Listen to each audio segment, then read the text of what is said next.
So this kid is named Ghislain, the eldest son of the Priam family. Some nobles who were basically broke, the maids and everyone in the house are super scared of him, and honestly with good reason. He's known as this cursed guy with a horrible, despicable personality. One day, the rejection from everyone got so bad that Ghislain left the family, before he could get kicked out, became a mercenary, and over the years, he built in crazy reputation. He became so powerful, that he was known as one of the 7 greats of the continent. As an adult, Ghislain realized he used to be trash and that his family was right. So he went back to his kingdom to ask for forgiveness. But guess what he found there? His whole family and kingdom had been destroyed by a betrayal. A long time later, after a huge war between kingdoms finally ended, Ghislain was defeated in a massive battle. The noble swordsman Eden told Ghislain the war was over. When asked for his last words, he simply said he regretted never getting his revenge, and in the end Eden wished him death. The boy chuckled and said, "Ghislain, you're far too arrogant." Suddenly, Eden asked Ghislain about the boy, who abandoned his family after his sister's death. Ghislain simply asked Eden how he knew that. Eden admitted he was exhausted from trying to dig up Ghislain's past, and he confessed they were working in collusion with the Dolphin family to bring down the Priam family. Hearing this, Ghislain was utterly shocked. "I was stunned to realize it wasn't just the Dolphin family behind the incident." Eden deemed the conversation pointless, as Ghislain would die soon anyway. The result was that Ghislain had never been so furious in his entire life. And right there Adam defeated Ghislain, the mercenary king, but instead of dying, Ghislain's body felt weird. He was young again, and he saw all his past memories flashing by, especially of his sister, who died young back when he was a useless rebel. Then Ghislain woke up in a room looking at his hand. He was sure he had just died. His body felt like it was going to explode with pain, so he actually thought it would have been better to stay dead. Just then the door swung open and someone walked in. The maid was overjoyed to see that he had regained consciousness. When Ghislain saw Belinda, he froze in shock. She told him she had been worried sick, and that he should have left the orcs to the soldiers. But he cut her off by rushing over and hugging her tightly. Surprised, she asked if she had done something wrong. Belinda was Ghislain's personal tutor, and the only one who put up with his antics until the very end. But after his family's fall, she vanished and he never saw her again. She couldn't understand why he was so happy to see her, since they saw each other every day. Ghislain felt he had to tell her the truth. He seriously warned her that a disaster would soon strike the mansion, leaving her stunned. But he also wanted to tell her the most important thing is, Lane told her he had returned to life after dying, and Belinda agreed that he had taken a heavy blow from the orcs. She then asked if he knew the disaster would fall on him, not the mansion. She began scolding him for being reckless, but he wasn't surprised. Belinda asked what would happen if he couldn't even attend the festival, because of his injuries. Hearing this, he froze. Belinda reminded him that Helena was looking forward to the day Ghislain would take her to the festival. The maid saw this as a good chance for them to get close again. Ghislain then remembered a festival held around this time of year. In the past, because of everything happening, he hadn't been able to enjoy it with her. When he asked when the festival would be, she replied it was in about a week. That got him thinking. Suddenly, someone else entered the room. Turning toward the familiar voice, Ghislain felt confused all his life. He had been haunted by memories he couldn't escape. In 1 week his sister was supposed to die. Seeing her, Ghislain ran and hugged her tightly. Belinda watched in shock. Helena was also taken aback, thinking her brother was playing some kind of prank. But Ghislain just told her how much he had missed her. The girl pushed him away firmly, saying he was creeping her out. Feeling the pain, Ghislain wondered if she had always been this strong. Sighing, Helena said this wouldn't change what had happened between them. Ghislain didn't get what she meant at first. It turned out he had said some pretty nasty things to her recently, and Helena was still hurting from it. Ghislain was surprised they hadn't been close in the past. Realizing he was in the wrong, he apologized, stunned. The girls thought his behavior was just a result of the clash with the orcs, but Ghislain insisted he was the one who defeated them, not the other way around. His shouting was cut short by a sharp pain shooting through his body. Watching him, Helena remarked that was probably why he had been dragged back to the mansion. Unconscious, the girls then shared a hearty laugh. For a moment Ghislain just watched them quietly. Then he smiled, because the people in front of him were exactly as he remembered. In the past he had refused to go to the festival, using a failed trip as an excuse. That was the last time he saw his sister. Later she was tragically lost, along with her bodyguards. Ghislain blamed himself for not being there with her. Suddenly there was a knock at the door. 2 guards appeared looking for Helena. They apologized for the intrusion and explained that the staff needed her to oversee the festival preparations. The island asked why they were asking Helena to do that. Belinda explained that because they were short-staffed, even Helena had to help out sometimes. Looking at his sister, he realized that in the past he simply hadn't cared enough to notice. Suddenly he offered his help. Hearing this, Helena spun around, surprised the girls were once again convinced Ghislaine had taken a serious blow to the head. When they left, it was incredibly noisy. Helena refused Ghislaine's help because no one wanted to work with him around. Ghislaine figured Helena's body would be found far from the festival, meaning someone had dragged her there. To prevent that, he needed to find all the castle's entrances and exits. Suddenly he heard someone's voice approaching. When Ghislaine saw the man, he recognized him instantly. Standing before him was an old panting man, Fergus. The old man said he came right away. As soon as he heard what happened to the detachment, Helena said Ghislaine was acting weird, so Fergus should have taken the boy back. Ghislaine had to resign himself to the fact that he'd need to gather information slowly. Afterward, he asked the old man to take him to an abandoned training ground. When asked why, the young man calmly replied he was going to train. Fergus was surprised to hear that. When he took the boy to the right spot, Ghislaine was stunned. Turns out, the place was even better than he'd imagined. It was a perfect spot for his training, one he hadn't found in all his years as a mercenary. The old man said they'd been monitoring the preparations for the place, because Fergus was sure Ghislaine's difficulties would resolve themselves with time. Suddenly, Ghislaine realized Fergus had been just like this in his past life. Thinking about it, the young man grew depressed. He replied that he wanted to live a long life, and that death wasn't for him, which made Fergus feel as if the boy had already experienced death. Ghislaine sarcastically shot back that he had indeed died and been reborn. When Fergus thought it was a joke, Ghislaine bid him farewell. Ghislaine reflected on how he'd always been hostile to those around him, but in reality he was simply blind. But now, he knew he had 1 week before everything started to fall apart. They discovered that one of the neighboring feudal lords was behind Helena's death, and because of that Perdium got embroiled in a war. At last, Ghislaine knew Helena's death was the starting point for everything. That's why he decided to start fixing it. He decided to start by taking care of his own body, even without much time. But even so, Ghislaine intended to open the path of mana. Mana was a supernatural force that allowed people to push past their limits. Releasing and accumulating mana was considered a tough task, but Ghislaine could do it even in the thick of battle. All he needed to do was feel the mana particles and gather them in one place. For a man who had fought in tens of thousands of battles, creating a mana core was easy, but that wasn't the only thing that allowed Ghislaine to become one of the strongest. It was also thanks to the method he read about in the book he found, and because of that the guy managed to create multiple mana cores, and all 3 were interconnected. This could have helped him regain lost strength, but Ghislaine's body couldn't handle the strain. In his past life he could create 5 cores, but right now he could only manage 3. This method allowed for rapid strength development, but in return it demanded a huge amount of mana. This was the main reason for Ghislaine's defeat against Eden, as he was attacked when his mana was depleted. The technique wasn't the most reliable, but for now it would be enough for Ghislaine, and since he was young and had plenty of free time,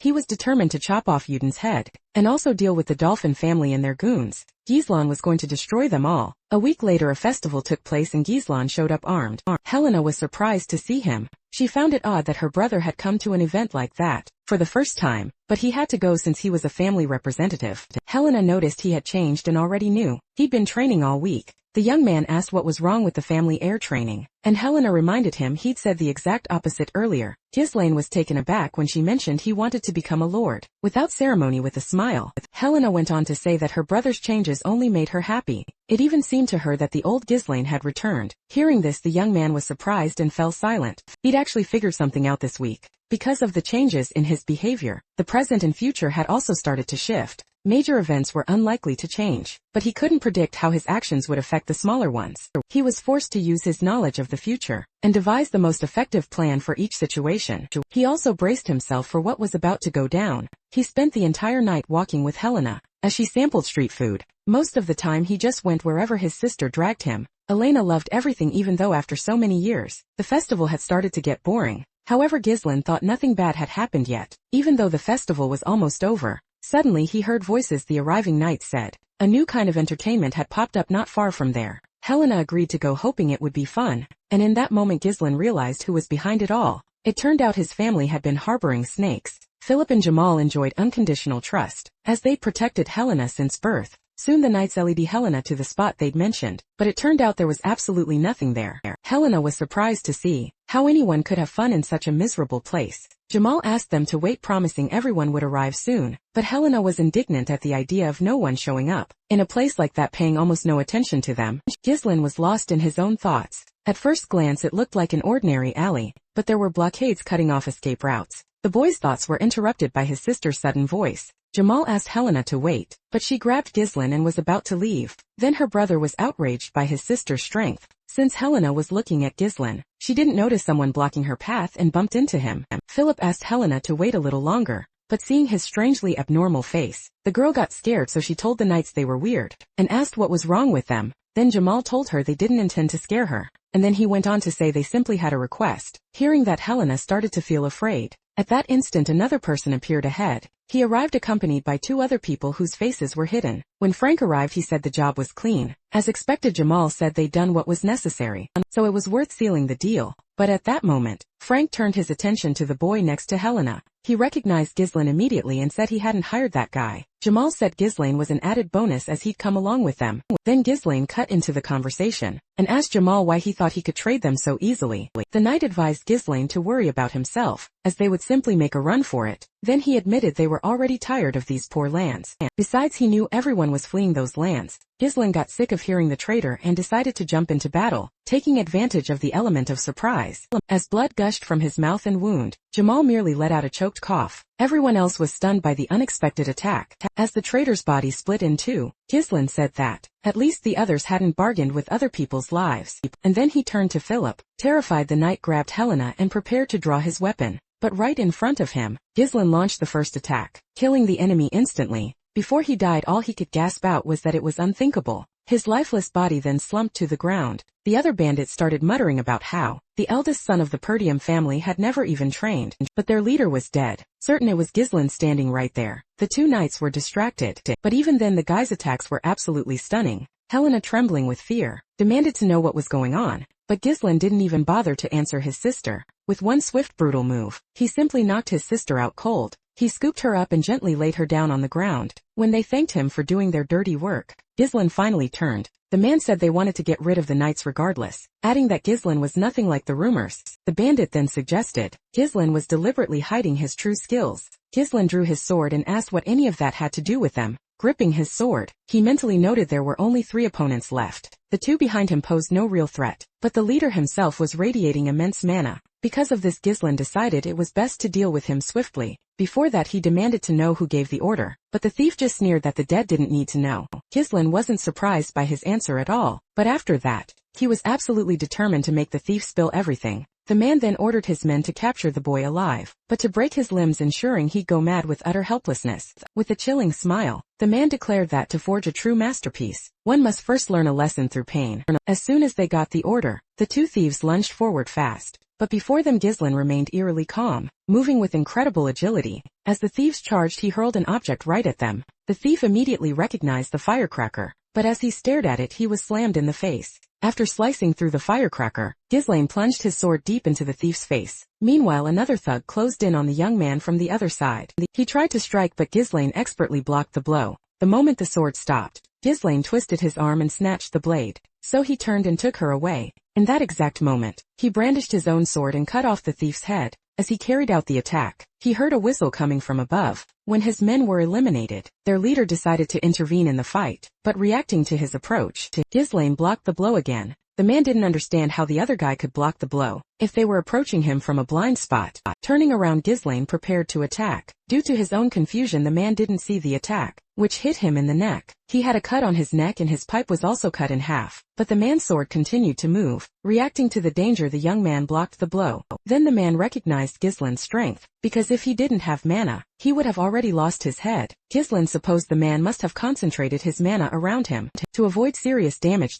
The thief had no idea where the kid had gotten such skills at such a young age, but he promised him that Ghislaine would die there. In that instant, mana began to glow around the man as he attacked. He said that with Ghislaine's scarce mana reserves, he wouldn't be able to win, and with excitement in his eyes, he anticipated how he would kill the guy. But as soon as he said that, a smile lit up Ghislaine's face. Upon realizing this, the man was surprised. In that instant, the young man dodged and deflected the enemy's sword, and taking advantage of the enemy's confusion, he delivered a kick after receiving the blow. The thief jumped back several meters. Despite all that, he just remembered that with his mana reserves, Ghislaine wouldn't win. However, as soon as he finished speaking, blood gushed from his throat due to the intense pain. The man fell to his knees and began to cough. The boy's blow wasn't strong, but the man presumed Ghislaine had broken his enchantment. As he approached the man, Ghislaine said he had never imagined there was a conspiracy behind his sister's death, and now he was furious to find out who was behind it. Ghislaine was ready to kill the man right then and there. Feeling an unexpected surge of mana,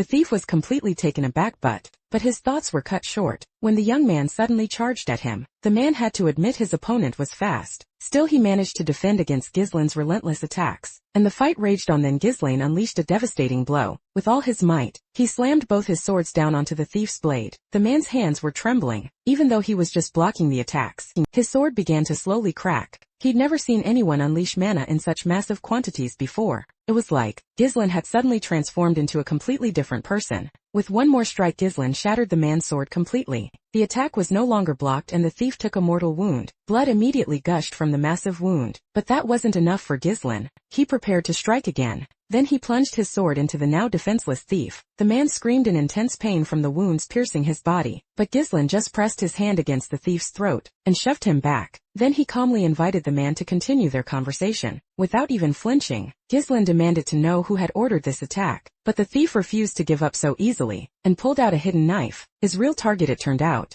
was Ghislain, not the defenseless sleeping Helena. He decided he'd at least take Ghislain down with him, but just as he tried to throw the dagger, his hand froze, trapping the man with a spell. Ghislain offered him a deal. Ghislain promised to sheath his sword if the man stopped doing stupid things and just answered his questions. The thief immediately realized the threads were made of mana, but he had no idea when Ghislain had conjured them. Turns out Ghislain had been preparing this spell all along. Clutching his sword, the thief taunted Ghislain, saying a warrior like him could surely heal his wounds. But the young man knew that everything would end if his mana core was destroyed. Hearing that, the thief instantly tensed up. A searing pain ripped through him, and a massive crack began to spider web across his body. What truly terrified him was his mana rapidly dissipating. The man warned that one wrong move, and that mana would obliterate everything in its path. Ghislain scoffed, declaring only amateurs would die, but he would find a way. The man instantly knew Ghislain wasn't bluffing. Staring into those eyes, he saw his own death. Staring back terrified, he betrayed the Count, the very man who'd ordered Helena's execution. He revealed this was Count Desmond's twisted plan to ignite a war.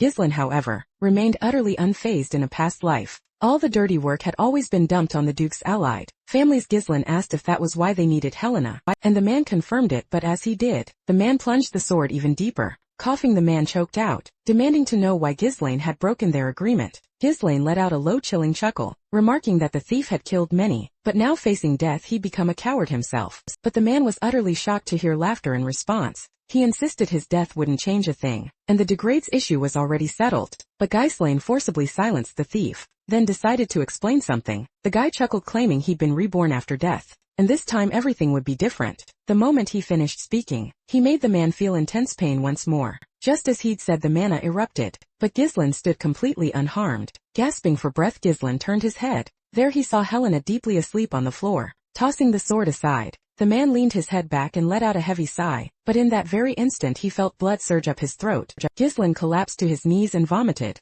He cursed his strength had never caused such a reaction before. Staring at the door ahead, he vowed he wouldn't give up so easily no matter what. Bursting in, he was met with a pogrom and yet another body. Ghislain went straight for it, knowing that body existed, and if the thief's words held any truth, Ghislain knew exactly whose body it was. Lying before him was the son of Degrade. After examining the bodies, the man concluded they had all been murdered and framed as Helena's killers. However, as soon as the deaths of these people were revealed, war would break out, so Ghislain decided to get rid of the evidence. After setting the building ablaze, Ghislain grabbed his sister and left. However, as they were leaving, someone was watching them, and immediately that man decided to report everything. Soon enough, everyone realized the mission had failed. The thieves were showered with insults. The spy tried to justify himself. He explained that Ghislain himself had prevented Helena from being killed. Hearing that name, everyone thought of the guy as a useless idiot. Suddenly someone said, "Everyone knows what Ghislain is like," so that argument held no water. The spy objected, saying the guy was nothing like what they said about him.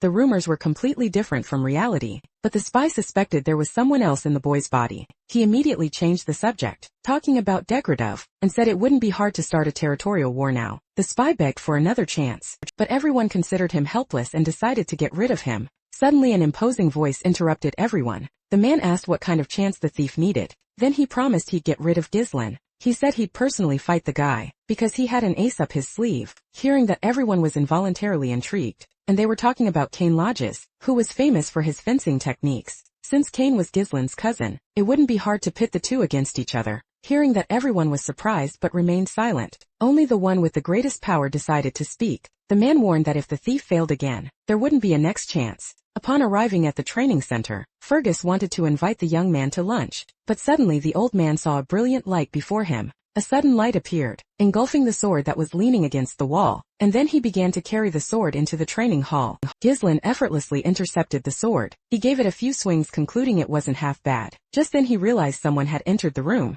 Fergus apologized to the young man for interrupting his training, but then out of nowhere, he asked Ghislain how the boy had pulled that off. After asking exactly what Fergus was talking about, Ghislain demonstrated his skill once more. He explained that mana threads let him use mana as a pulling force. He'd used it many times before, but now he needed to use all his strength to manipulate the threads. But if Ghislain used just one thread and conserved mana, he could achieve the same level. Fergus admitted he thought he knew a lot about mana training, but he'd never seen anything like that. He mused on how Ghislain hadn't used mana recently, yet now found such incredible uses for it. But then he remembered he had something important to tell Ghislain. Fergus bowed deeply and thanked the young man for saving Helena, but Ghislain brushed it off, saying he just did what he had to do. Helena admitted that no one believed her when she said Ghislain had saved her, so she asked her brother to tell everyone, but he flat out refused. Melinda was furious about what the two knights had done, but she'd found them strange from the start anyway. Ghislain knew Helena was keeping a lot of things under wraps, but he was satisfied that he had at least postponed the war. For a while Ghislain couldn't stop them alone. He needed an army just then. A maid entered the room bringing food. Meanwhile Ghislain mused that to get an army, he'd need more power, but his thoughts were cut short when a piece of bread was placed right in front of him. At first Ghislain just stared at the piece of bread. Then he decided to ask Belinda if they were really serving dessert right away, but the girl reminded him that their region was poor. Just then a loud voice was heard demanding compensation. A man in the street was demanding compensation for the damages caused by the festival's cancellation. However, he wasn't alone. A whole crowd of disgruntled people stood behind him. People were furious, convinced the Count's family was rolling in cash. Ghislain peered out the window, utterly horrified by the unfolding chaos. Belinda confessed she knew it would all come to this. She added that many merchants in their land relied on these festivals, having made a fortune last year. The festival was being shut down after just one day, and the merchants were absolutely furious. Ghislain was aghast at the gravity of the situation. He realized that if he left things as they were, the situation would only spiral further. He then commanded Fergus and the soldiers to calm the aging crowd. The old man replied with a smile, stating there were no soldiers left. He had to explain that most of the soldiers had ventured deep into the forest to eliminate the orcs initially. Their lands were constantly plagued by wars due to relentless invader attacks, and on the other side a monster-infested forest island was livid. They had neither soldiers nor money. He then told Belinda they needed to talk. He argued that since Belinda was in charge of his funds, she should have used them to appease the merchants, but the girl simply stated the money wasn't there. With a smirk she reminded him that the Count had forbidden Ghislain from giving out money, as he'd spent it recklessly before. After a moment of stunned reflection, Ghislain realized this meant he was utterly broke. He then tried to borrow some from Belinda, but she had no money either. After a meager dinner, Ghislain sat in his room, pondering how they truly had nothing left to lose. At this rate, even with his knowledge of the future, he was utterly helpless as he pondered. Someone rushed towards him. A knight burst into the room, letting out a piercing scream. Ghislain dropped from the window ledge, demanding to know what was happening. Ricardo blurted out they had a problem. Kane wanted to see Ghislain. At the mention of that name, Ghislain's eyes widened slightly. Until Ghislain's arrival, their guards had barely been managing the situation. Scovan bore the brunt of all the rage in the brutal assault. Kane's hands were completely stained with the man's blood, but ignoring it completely, he continued to mercilessly beat the knight. The force of the blow was so powerful it crushed Scoven's armor. Scoven was already pretty battered when Ghislain arrived on the scene. Seeing the young man, Scoven trembled, whether from joy or pain, but the boy was stunned by what Kane had done to the knight. Hearing the voice, the boy tore his gaze away from Scovan. Then he saw Kane, who was way bigger than him. Looking down at the young man, Kane greeted him. Ghislain also offered a dry greeting to his cousin. He actually remembered Kane's face quite well. He was the heir to the Lodgelands with whom they held an alliance, and even young Kane had proven himself an exceptional warrior. Back then Kane was Ghislain's only friend, but in reality they were enemies. Slowly Kane walked towards Ghislain. Ghislain asked Ricardo what was going on here. The young man explained. They'd been informed about disturbances at a local tavern, and there they found Kane, who started asking if the rumors about Ghislain were true. The commander began to tell him everything in detail, but then he was cut off. Kane was outraged that Scoven had lied right to his face. Ricardo concluded that everything had led to what Ghislain was now seeing. Kane said it was better to tell the truth, and not lie about how Ghislain managed to kill the orcs. That's why Kane decided to teach the commander a lesson. However, he blamed Ghislain for what happened, since Ghislain himself was spreading the rumors. Ghislain didn't respond after all. He remembered Cain always treated him like Ghislaine was his henchman. When he caused trouble, no one could say a word to him because Ghislaine obeyed him. No one dared to disrespect Cain, especially Ghislaine, who had suffered from feelings of inferiority in the past. And Cain's audacious character had been seen as fitting for an heir. Ghislaine let out a small chuckle, remembering he'd been even more criticized for it. The whole time Cain was watching the guy, he snickered remembering how Ghislaine used to scream, even at the slightest provocation. He was surprised when he was ordered to kill Ghislaine. In exchange they promised his family would be well supported. Cain pointed out that Ghislaine was also an heir, so he couldn't just be eliminated that easily. They advised him to propose a duel and blame it all on an accident. The man told Cain it would be a golden opportunity. Cain hadn't expected to be ordered to kill his own cousin, but without hesitation he decided to get right to it. Cain figured they wanted to get rid of Ghislaine, because they'd noticed changes in him. He snickered at the thought. Then he asked Ghislaine what the heck he was doing now. Cain declared that since he'd arrived, it was high time Ghislaine brought him what was due. Since they'd interrupted the festival, Cain suggested they liven things up. After all, he was sure they were both on the same page when it came to having fun. Ghislaine was lost in thought for a moment. He didn't immediately grasp what the guy was saying, and asked if Cain meant that. He remembered, Cain always demanded drinks and women whenever he showed up before. Ghislaine had always agreed because he didn't want to get beaten, but now he wasn't about to spend his money. He suddenly recalled Belinda's words, and then a thought struck him, leaving him stunned. Ghislaine realized the source of income had been right there all along, and by that he meant Cain. The young man's thoughts were cut short by a sharp voice. Cain demanded everything be brought over, since Ghislaine had already heard about it. Ghislaine agreed but with one condition. First he wanted Cain to pay his bills. Confused, Cain asked what bills he was even talking about.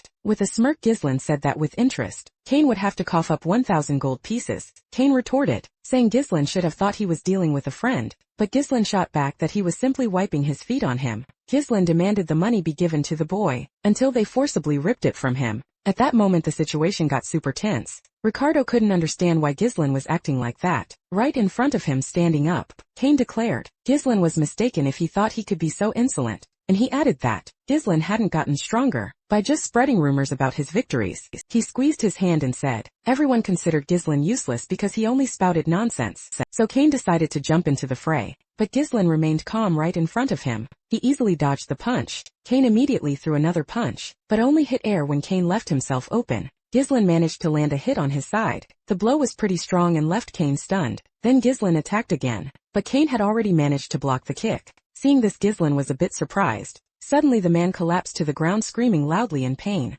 A thief rushed over to him and asked what had happened. Ghislaine told him to stop complaining, because he saw Cain had blocked the blow. The man told Ghislaine to back off, and was outraged by what the guy had done. Then everyone started wondering what was causing the commotion, and Ghislaine caught on suddenly. He realized what Cain was up to. Cain whispered to him asking if he'd played his part well. The man agreed. They had done a good job simulating what Ghislaine had started. Then Cain started pulling something out. He was motivated by the fact that completing the requests would guarantee him support. Plus it was a great chance for him to get rid of the poor Perdium. Cain pulled a glove from his pocket, wanting to challenge the guy to a duel. But before he could finish, a glove also flew right into his face. Ghislaine was the first to challenge Cain to a duel. Hearing this, Cain was stunned. Ghislaine said Cain dared to attack and humiliate him in public, and also beat people up. He asked if Cain would deny it. There was a moment of silence. Cain knew Ghislaine was stupid, but he didn't expect the guy to dig his own grave. Drawing his sword, he warned Ghislaine not to regret it, but the guy remained calm in front of Cain. Then Ghislaine turned to Ricardo. Suddenly Ricardo was asked to bring all the merchants over, and he told him to say that their money would be found soon. The sudden cancellation of the festival put everyone in a bad mood, but spirits were still high. As people couldn't spend their money, Ghislaine decided that a good spectacle would help people unwind, and just like that everything was set. The duel between them began in front of many spectators. Naturally people wanted to place bets. Cain was outraged that Ghislaine had turned the duel into a cheap show, and then he warned that his sword wouldn't stop. Even if Ghislaine started begging for mercy, the guy just stayed silent in response. What he said was obvious, as that was Cain's real goal. Ghislaine suggested they get started, seeing as there was a huge crowd, but suddenly someone interrupted them. The man objected, claiming the bet was unfair. The audience was surprised to hear this. The bookie agreed that no one had placed a bet on Ghislaine. For obvious reasons, Ghislaine himself wasn't surprised by this. People started demanding that at least someone bet on Ghislaine. Cain chuckled, saying Ghislaine wasn't worth anything, not even at the market. So they decided to bet on how long he'd last against Cain. But suddenly another bet popped up. The defeated Scoven bet on Ghislaine. The guy smirked when he saw him, and then another bag appeared on the table behind him. This time Helena and Belinda showed up, but seeing his sister in the maid, Ghislaine was shocked. The onlookers were also stunned when they noticed Helena. They told Helena that would be enough, and Belinda warned her, trying to dissuade her. The thief looked displeased as he walked past. Cain was annoyed at having to wait. When they could finally start the duel, Ghislaine said he was older, so it would be wrong for him to go first. That said, he prepared his sword and brandishing it, he prepared for battle, and then he told Cain he could attack. Looking at Ghislaine, Cain frowned slightly. Then he said Ghislaine was a bit late to start acting like an elder. In an instant he was on Ghislaine, but the guy managed to block his cousin's blow. Cain said the guy had stooped too low to try and save his own skin. Cain's blow made Ghislaine lose his balance. He tried to attack quickly, but the guy dodged his blows. When Ghislaine ducked, Cain tried to kick him, but he dodged and his leg kicked through the air. The observers then believed that Ghislaine wouldn't be able to withstand even a single blow. Hearing the support, Cain chuckled, but observing Cain, Ghislaine raised an eyebrow thoughtfully. Belinda was terrified and thought the duel needed to be stopped. The thief was glad Ghislaine was doomed. Cain, after all, had an insane strength advantage, and once Ghislaine ran out of breath, Cain would deliver the final blow. This was precisely the scenario that had led Cain to victory. In all his battles, in the heat of battle, Cain realized Ghislaine's skills had improved after all, so he spun his sword and grabbed it by the blade. As he struck, Ghislaine blocked the attack, but then Cain suddenly yanked the sword towards him. Ghislaine, still holding the sword, was pulled forward with it. Then with all his might, Cain hurled Ghislaine into the air. At this sight, the audience gasped in suspense, and Ricardo worried for the young man. Meanwhile, the thief was practically gleeful at Ghislaine's apparent demise. Once airborne, Ghislaine began to plummet rapidly towards the ground, yet Ghislaine remained eerily calm about the whole situation. As he landed, he declared he'd been lenient with Cain, but that Cain had now crossed the line. With a single swift move, Ghislaine closed the distance to his opponent. As he launched his attack, Cain had no time to block it. What's more, he didn't even have time to track Ghislaine's movements. Even the bandit was stunned to see Ghislaine regain his balance, channeling his mana into his legs. After the attack, the man exhaled heavily. He stated that Cain was terrible with weapons, and simply intimidated his opponents with brute force. That's why Ghislaine wanted to open his eyes. Hearing this, Cain absolutely flew into a rage. Not understanding what such a small thing could do to him, he swung his club again. Ghislaine spun his body and delivered a powerful kick to Cain. Then he propelled himself off Cain's hand. Launching into the air, he spun midair, attempting to wound Cain before landing. Enraged, Cain felt an urge to stab the man with his sword, but Ghislaine reacted instantly, dodging the blade next. He stomped his foot down on it, effectively restricting Cain's movements, and with his other hand still gripping his sword, he delivered a devastating blow. His attack landed on Cain's unprotected neck. For an instant, Ghislaine calmly stared at his opponent, and then blood started gushing from Cain's many wounds. The crowd immediately erupted, completely caught off guard by how the fight was unfolding. Helena proudly asked Belinda if the maid had seen that. Scovon also let out a discreet chuckle, but the thief was furious and annoyed. Cain knew the wounds weren't deep, even though Ghislaine clearly had the power to hurt him more. He couldn't understand when Ghislaine had become so skilled with a sword. For a moment, silence fell between the opponents. Ghislaine stared silently at his opponent, but then, to Cain's utter surprise, he threw his sword aside. He declared that the strength difference didn't seem that great, so he'd fight with his bare hands. Naturally, this sent Cain into a rage, but Ghislaine pressed on, saying he needed to seize this opportunity to teach him a lesson, and his fists would be more than enough to get the job done. Hearing this, Cain was utterly indignant, but Ghislaine wanted to fight with his fists, because it would give Cain an advantage. He even bet 2,000 gold coins that he'd win. The crowd immediately started whispering. As the duel had taken a bizarre turn, the thief was taken aback by this. In fact, he was secretly pleased Ghislaine was digging his own grave. From that moment on, they started accepting additional bets. Rumors resurfaced and many decided to bet on Cain, but there were also those who now supported Ghislaine. However, Cain just found it amusing. Accepting the challenge, he dramatically shed his cloak, but at the same time he decided to keep his sword and attack Ghislaine. Belinda cursed and began screaming in support of Ghislaine. In that very instant, Cain had already landed a punch on the guy. The guy let out a chuckle at Cain's complete lack of common sense. He easily dodged the sword.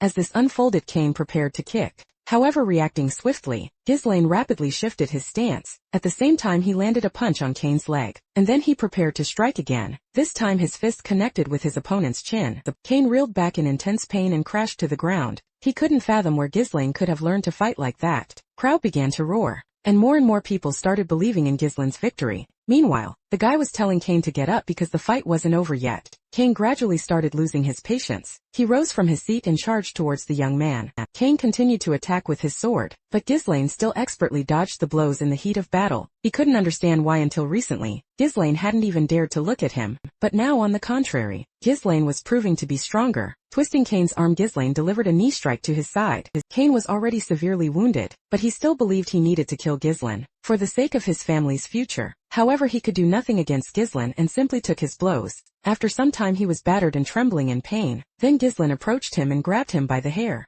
Out of nowhere the guy said he felt sorry for Cain's dad. Ghislaine recalled how thanks to their friendship, Cain's father had helped Ghislaine's family back when the Perdiums were in deep trouble. But Ghislaine pointed out that Cain didn't share those ideals. Hearing this, Cain froze in shock. Suddenly he remembered how just a few years prior, everyone had tried to talk Cain's father out of helping the Perdiums, and it hadn't even been a week since he'd wanted to help that family. Yet again Cain didn't get it, and he got furious when he asked his father not to go. His dad paused. He asked his father why he was so determined to help, if everyone was trying to stop him. His father silently turned to his son and simply said, he considered Ghislaine's father a friend. Cain froze as he remembered that conversation. Right then Ghislaine wanted to hit him again. Bracing for another hit, Cain closed his eyes, but no blow came, and then Cain's voice was heard. The guy figured Cain had finally learned his lesson. For a moment Cain stared at the hand extended to him. Then he lowered his head. He managed to murmur that he admitted defeat. Not expecting this, the man was surprised. The crowd cheered, thrilled with Ghislaine's victory. Ghislaine's family was also ecstatic about his win. Shouting Cain's name, the thug rushed towards him.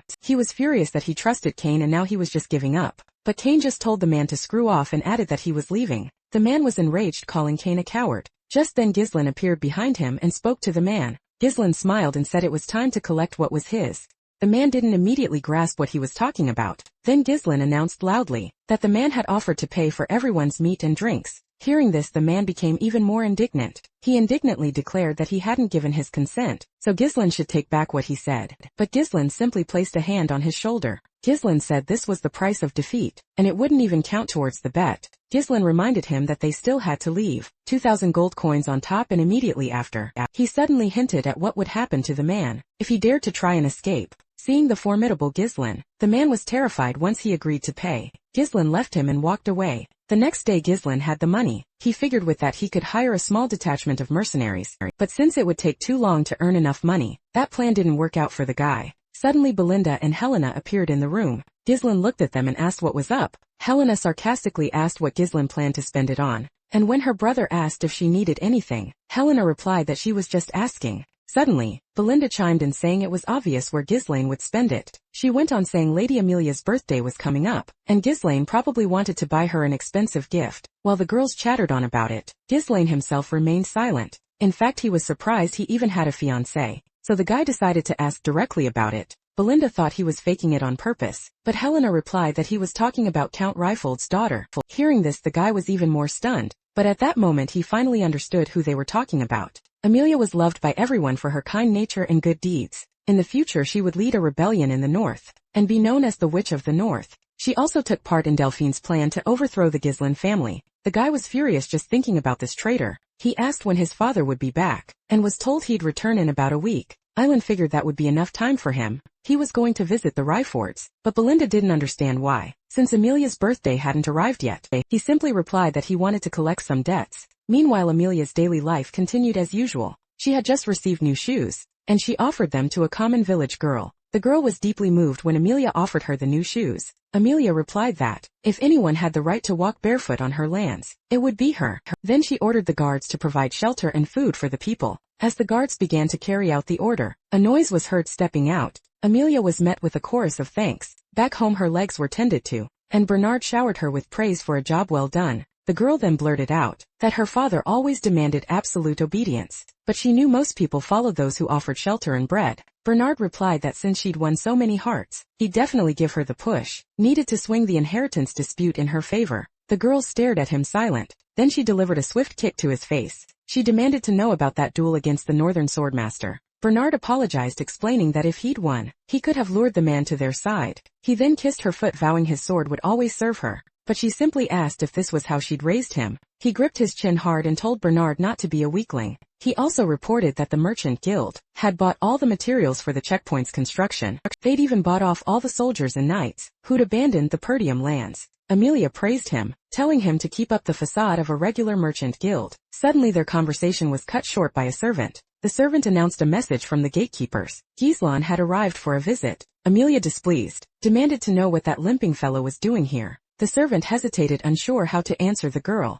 Everyone was then surprised to hear Gislan wanted to discuss something related to the merchant guild. Soon after, Amelia found Gislan in the living room sitting opposite her. Gislan greeted her, but she didn't respond and her cat hissed. The girl, displeased, declared it rude to enter unannounced. The young man replied he'd already decided to give her a gift. Showing a flower, he said he'd bought it from the guild storefront. He then declared he'd now decided to always buy from her guild. Amelia remained silent, a slight frown on her face. She then shot up, declaring she didn't quite grasp his meaning. Displeased, she stated Gislan's gift was accepted so he could leave, but Gislan, with a smirk, told her to return to her seat. Hearing his tone, the girl froze. Turning to face him, she wondered if this was truly the same guy who used to just bleat when he saw her. Gislan immediately stated he needed money, 10,000 gold pieces. Hearing such a sum, the girl frowned. Amelia was indignant, asking if this was meant to be her family's will, but Gislan said it only concerned him. He then added that Amelia wouldn't marry him anyway. The girl stopped dead, frowning in surprise. Gislan continued, saying he'd rather marry the knight behind the door, and then he revealed his true strength. The next instant, he was cut off by Amelia's cat letting out a fierce hiss. Standing before the man, the cat kept hissing. The girl retorted dryly that such things couldn't be said, not even as a joke. Gislan then promised to keep everything a secret if he got the loan, but Amelia kept refusing. When she called for Bernard, he entered immediately. Approaching Gislan, he greeted the young man. Gislan knew Bernard was a huge support for Amelia, and he knew that even now, the man possessed strength comparable to a sword master's. Gislan declared that if he died there, a land war would erupt. Amelia retorted that they'd make it look like the meddling intruder was killed by a bodyguard for invading the bride's quarters. She told Bernard to get rid of the guy. Ready to obey, Bernard drew his sword. Even though Amelia had gone too far, Gislan wasn't surprised. Instead, he decided to get serious too. Preparing for the fight, Gislan also drew his sword. As Bernard watched the young man, an ironic smile played on his lips. Gislan was also watching Bernard, but suddenly noticed something. There was a sudden movement behind him. It turned out they decided to attack him from a blind spot, but the enemy's sword sliced through the back of the chair. The man kept advancing. Gislan executed a somersault. At the perfect moment, he stretched out his legs, striking the man. A loud crash followed as the window shattered, hitting the man in his chair. Seeing this, Amelia and Bernard were stunned. Gislan was outraged that they'd sent an assassin to kill him, declaring their hospitality abysmal. He braced for a fight, then the opponent's swords clashed. In battle, Gislan dryly remarked that good manners weren't taught in the Reifeld household. Bernard retorted that Gislan was the first to show disrespect, and he believed Gislan had no right to a warm reception. After that, Bernard tried to strike Gislan, but the boy dodged. Gislan spun around and tried to kick, but missed. Then he kicked with his other leg and hit his mark. Bernard reeled back from the powerful kick. He'd known Gislan as someone with no skills, but now it was clear the guy was highly skilled. Interrupting his thoughts, Amelia told Bernard to get serious. She demanded he move and bring her Gislan's head. At her glare, Bernard froze for an instant, but then he got serious and prepared to kill Gislan. Gislan just chuckled, realizing a common knight had behaved that way with him. Bernard retorted that it was just an invitation to fight. Then both opponents braced themselves for a firm attack. Bernard was the first to close in, reaching Gislan in and but reacting quickly. Gislan pulled back slightly and dodged. However, Bernard's attack left a small cut on the boy's cheek. Bernard proved to be quite fast. Then they began fighting in earnest, constantly dodging and striking each other. Watching them, Amelia couldn't understand how Gislan could fight Bernard on equal footing, but suddenly she frowned. Meanwhile, the battle only intensified. Gislan blocked the sword that was dangerously close to his face. He then stepped forward and tried to strike Bernard. Luckily, Bernard managed to avoid the blow, and then he decided to pin the guy's sword. As he did so, he tried to pierce Gislan with his blade, but Gislan just asked why Bernard was doing that again. With that, Gislan leaped into the air, but as he did, he realized something had changed. A massive amount of mana began to emanate from Bernard. Bernard replied that those techniques hadn't worked on him the 2 times they'd been used. Then he managed to repel Gislan's attack and knocked the boy to the ground. The blow was powerful and Gislan grimaced in pain. Without waiting for him to make another move, Bernard was about to strike again, but Gislan managed to evade the sword, and then he retreated a few meters, creating distance. He hadn't expected Bernard to use mana to neutralize the move. Suddenly, Bernard stated that Ghislaine was truly different from the rumors. Tossing Gislan's sword aside, he added that the boy had battle experience, not just refined training moves. He added that those techniques worked well, but not on him. Bernard was then certain it was all over for Ghislaine. Ghislaine had already realized they'd crossed the line. Bernard aimed directly for the head, and in close combat, it was hard to overcome the physical difference with technique alone. Because of this he figured it wasn't worth bothering with Bernard, but Ghislaine just said he was also short on time. With that he prepared to attack. To his surprise Bernard saw mana in threads. He realized too late that Ghislaine would use the threads. In that instant Ghislaine's sword had already struck the man's nape. With a swift move Ghislaine closed in on Bernard, and he slammed his knee into Bernard's face with all his might. Bernard staggered back, not understanding how the boy had done that. At that moment Amelia also began to worry about her knight. Then Ghislaine had already drawn his sword and was ready to strike. He struck with all his might, but Bernard held his ground, sword still firm right after.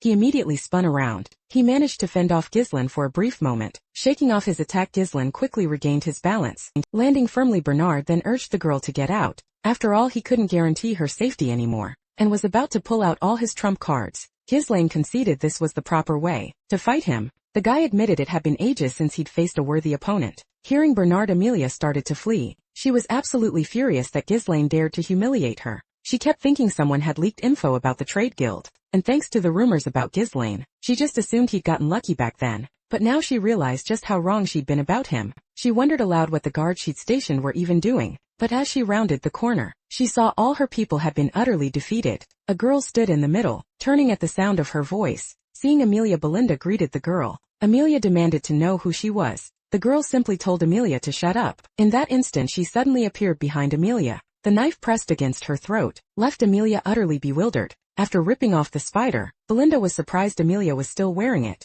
The girl smiled, saying she figured it was all because of the engagement. Linda knew Amelia's family disliked her, because insects constantly followed her, so she created her own to get revenge on everyone, though she wasn't sure if it was trauma or just self-affirmation. After tossing the spider aside, he told Amelia it didn't suit her. Then she crushed the spider and demanded cooperation. More mana began to emanate from Bernard, almost filling the entire room. Ghislaine realized even the air had grown heavy. This mana was simply too much for him. Bernard again questioned Ghislaine, calling him a worthy opponent, and then, he asked how Ghislaine could possibly consider himself an aristocrat. On par with Amelia, Ghislaine confirmed he was an aristocrat, but couldn't fathom such a statement coming from a mere bodyguard. A moment of tense silence hung in the air, and then they clashed once more. Pressing his attack, Bernard demanded he not dishonor the aristocracy's name. The attacks were lightning fast, but Ghislaine still managed to block them, and still they posed a constant grave threat. In the heat of battle he realized Bernard was absolutely enraged. He relentlessly harassed Ghislaine with his attacks,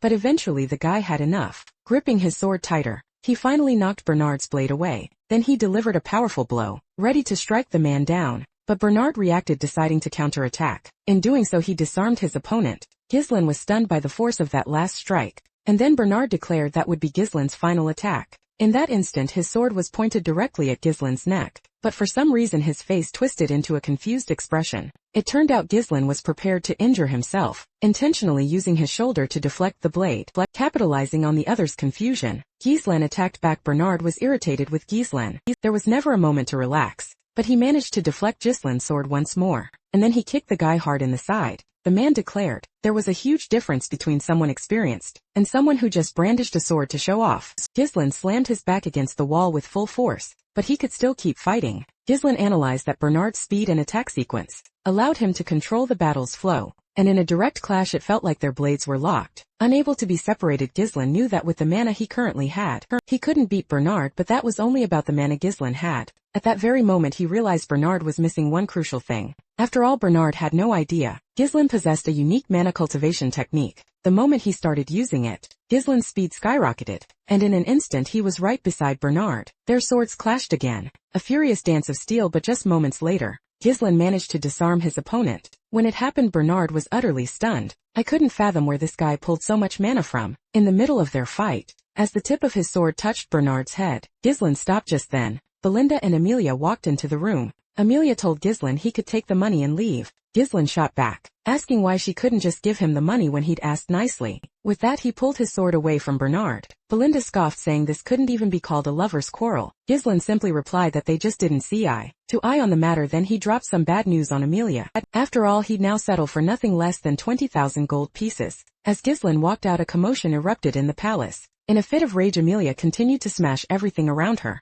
Bernard apologized, saying what happened was his fault, but the girl ignored him, muttering that Ghislaine had changed too much. Bernard asked if she wanted to report this to Duchess Delphine. but Amelia slapped him and she snapped at him to watch his tongue, because Duchess Delphine was a terrifying person. She then admitted she was secretly collaborating with Delphine, because Delphine would help her get rid of the Perdiums, but she was even more furious about what would happen if the commercial guild secret was exposed, so they had to kill Ghislaine. After hearing her out, Bernard accepted her demand. He reported that Ghislaine had a deep wound on his shoulder, and several minor cuts, and since he'd used so much mana, he'd need time to recover. However, something was bothering Bernard. He said they shouldn't use their knights. Amelia agreed, saying they'd need dogs specifically bred for this kind of work. Bernard was horrified imagining what Amelia was planning. The girl ordered them to send war orphans, those with no family or status. She demanded they gather a dozen individuals skilled in mana control. Meanwhile, Bernard was already plotting where they could set up an ambush. After mulling it over, he promised Amelia he'd prepare everything, and Amelia was practically salivating, eager to see how Ghislaine would pay for humiliating her. Meanwhile, Ghislaine continued on his way, bandaging his wounds. He couldn't stop thinking about the treacherous Amelia. Others were worried about Ghislaine, but he calmed everyone, assuring them he was fine. He figured for such a risky stunt, the wound wasn't that deep, but it paid off because now Ghislaine had a massive amount of money. He'd gladly strangle Amelia too, but he didn't want to start a war, since they were already defending themselves against barbarians. Ghislaine decided to resolve the situation with the least amount of bloodshed possible, and this time Ghislaine was going to put Amelia to use. Belinda watched the boy in silence, but suddenly she asked if everything had gone as planned. She said he'd ordered her to take over security if she heard sounds of fighting, and to take Amelia hostage. Ghislaine agreed that was the plan, but then asked Fergus about it. The moment the boy said that he felt an intense pain because of it, Ghislaine cowered and left everyone worried. Now Ghislaine understood the consequences of activating the third core, and that over time it could cause serious issues. He was thinking of finding a safe way to increase his mana, when suddenly Belinda grabbed his hand. The girl decided to check the boy's pulse, and then she said his monoflow was severely disrupted. Then a strange light began to emanate from her hands. Observing the process, Ghislaine began to figure out what was happening, but then he again felt intense pain and nausea. But instead of the usual blood, he expelled strange air. Ghislaine realized that the stagnation in his mana channels had dissipated, and that such a cure was possible with deep mana compression. Belinda had been brought by Ghislaine's mother, so he'd figured the maid was no ordinary maid, but in reality he didn't know exactly who she was. Ghislaine understood that the more powerful allies he had, the better. Belinda suddenly said she believed in Ghislaine, and would always be ready to help. Then she asked why Ghislaine needed so much money. After a brief silence, the boy said Amelia was the only one who could get the money. Belinda and Fergus were surprised to hear this argument. Belinda said he'd land in deep trouble if someone found out, but the boy guaranteed that Amelia wouldn't tell anyone. And then he asked if Belinda believed him. The girl agreed, and asked him to tell her how he intended to spend the money. But when Ghislaine spoke of the monster forest, Belinda was frozen in horror.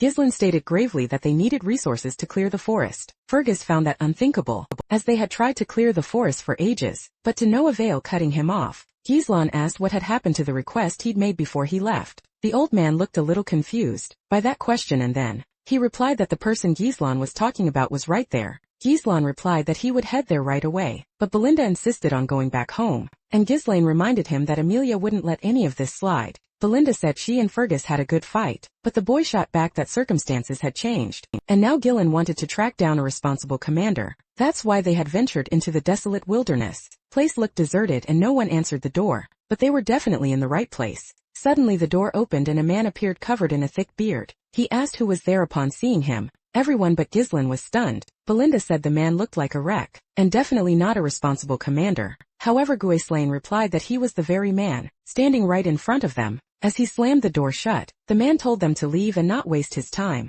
Then Ghislaine called Jillian by name, and that made the mercenary captain freeze. The man slowly turned to face the young man and he saw how, extending his hand, Ghislaine said he'd missed Jillian. Everyone was shocked to hear about the mercenary squad. The Ratatosk mercenary group was so legendary that even after it disbanded, everyone still remembered them, and their leader was none other than Jillian, whom Ghislaine invited to join them. But in that very instant an axe came flying through the air. It whizzed past Ghislaine, tearing his clothes. The sudden attack left everyone speechless. Jillian demanded in a harsh tone how that guy knew about him, and he wanted to know why Ghislaine had come here. Belinda told Ghislaine to back off, unsure if the man was in his right mind, but Ghislaine insisted he knew how to help Jillian's daughter, so he was urged to speak calmly. Patients suffered from fever and coughed up blood. Those afflicted by the disease writhed in agony until death. This is why it earned the nickname the Endless Punishment. Racked with intense pain, the girl screamed, her cries echoing through the room. As Jillian approached, she embraced her daughter, Ghislaine realized it wasn't too late. In the past, Ghislaine couldn't hire Jillian because she had committed suicide after her daughter's death,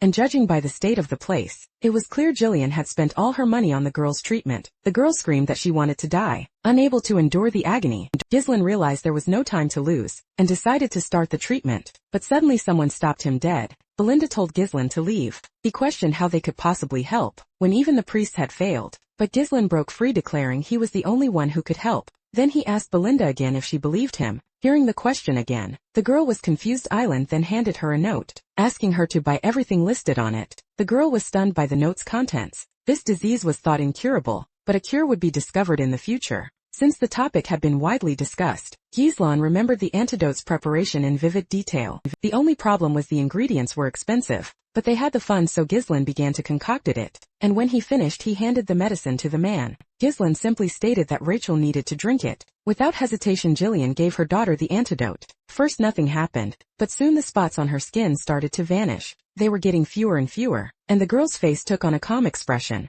When everyone saw this, they were shocked. They were amazed to see the marks truly starting to vanish. Jillian found it hard to believe the medicine had actually worked. Ghislaine said everything seemed to be working. Jillian asked how this was possible, since even healers with great powers were helpless. Ghislaine replied that the power of saints wasn't limitless, and it depended on the patient's strength and will to live. Then the man's hands began to tremble. He asked if his daughter could now be cured. Ghislaine said she would be cured in 2 months. Hearing this, hope flared in Jillian's eyes, and then, shocked by what had happened, he collapsed to the floor. He begged Ghislaine to tell him what the guy wanted, because he probably hadn't come all this way for nothing, and since Jillian only had his body, he was willing to become at the very least a slave. Ghislaine replied that he only needed a true leader for the mercenaries. In that instant, Jillian looked into the young man's eyes, and he wondered what those eyes were truly searching for. The man silently ran his hand through his braided hair, and in his other hand an axe with which he cut off a braid. When everyone looked at Jillian, they were stunned. They could barely believe their eyes. It was as if a completely different person had appeared before them.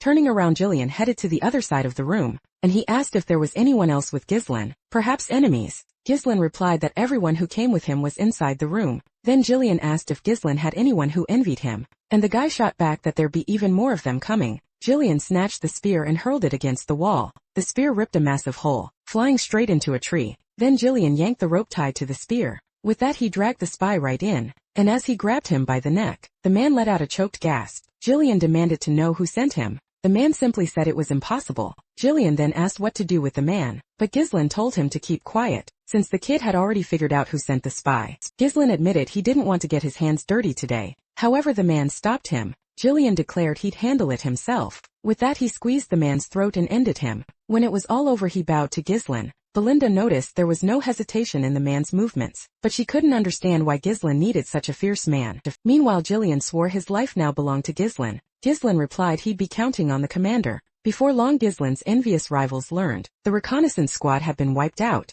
but one of them managed to calm everyone down. Realizing they'd made too much noise, the soldiers apologized to the captain. The captain went on, saying it was unlikely Ghislaine had uncovered the spies by himself. Then he found out the guy had apparently hired Jillian. This news enraged the man, who then grabbed one of his soldiers. He angrily demanded if it was true. Trembling with fear, the man confirmed he'd seen it with his own eyes. The captain was pleased Jillian had finally shown up. Meanwhile, they were moving through the forest. Belinda complained the cart was cramped. She said Jillian wasn't into trading weapons, so a sword or an axe would be enough for him. Ghislaine told her to drop it, since they'd need a cart to transport Rachel anyway. He asked for patience, saying all this could come in handy. Then she asked if that spy had been sent by Amelia. After getting confirmation, she declared it a problem. After all, the man wore a mask typical of the Wildcat Guild. Ghislaine knew that guild was illegal. They were smugglers, murderers, and drug traffickers. Belinda said they were a powerful, dark guild, often having retired mercenaries among their ranks. That's why she told Ghislaine to be more careful. But Ghislaine said there was nothing to worry about. After all, Ghislaine now depended on Jillian. They continued on their way when suddenly someone approached them. Jillian immediately sensed the enemy's presence. However, they had the cart in their sights and were aiming for Jillian. However, the man reached for the weapon on his back. Wielding his sword and axe, he blocked both blows. Then he struck back at the assassins. He even cut one of them in half. Their bodies hit the ground and the cart kept moving on its own. The other people sitting in the trees cut the ropes, and at that instant a tree started falling towards the cart. Belinda screamed that it looked like they were about to be caught. However, with a tug on the reins, Jillian changed the cart's direction. Cart stopped and the tree fell not far from it. Ghislaine wasn't surprised by the ambush. However, the cart was surrounded by dozens of people. One of them turned to Jillian. Hearing his name, Jillian looked at the squad leader. The assassin called Jillian a coward, saying he dismantled the gang because of his daughter stepping out of the cart. Jillian said he couldn't understand the words. The assassin went on to say that because of Jillian, his life had fallen apart, and that Jillian didn't even recognize his old friend anymore. Jillian remained silent. The commander then assumed Jillian was pretending not to recognize him,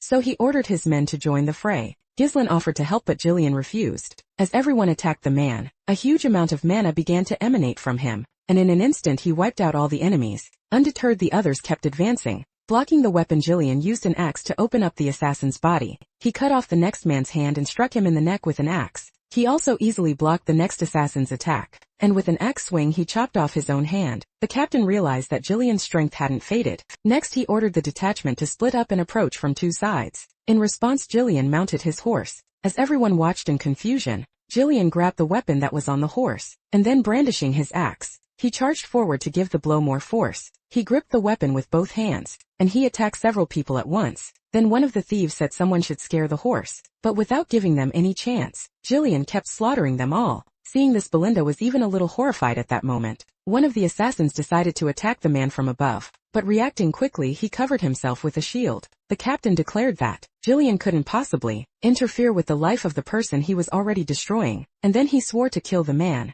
Leaping back, he attacked the horse. Due to severe injuries, the animal immediately fell to the ground. When Jillian landed, they immediately tried to attack him, but he blocked the blow with his axe. Then he slammed his shield into the man's side. After the hit, the assassin leaped back several feet. He was shocked to learn Jillian was no longer Ratatosk's leader. He demanded to know who was. If not Jillian. Jillian replied that he'd left the past behind, and now he was nothing more than Ghislain's assistant. This only enraged the assassin even further. He charged forward, vowing once again to kill Jillian, and with that their battle began. Jillian effortlessly blocked the blows with his shield. The assassin spat that with Jillian gone, their squad had fallen apart, and because of him the assassin had lost his purpose in life. Jillian had no reply. He continued to silently clash with the mercenary, but the mercenary was strong too, deftly dodging Jillian's attacks. With the swift kick, the man managed to strike the shield. The shield couldn't withstand the pressure, and a hole ripped through it. He went on declaring he dedicated his life to their unit, pouring his all into it, and Jillian had thrown it all away to become someone's lapdog.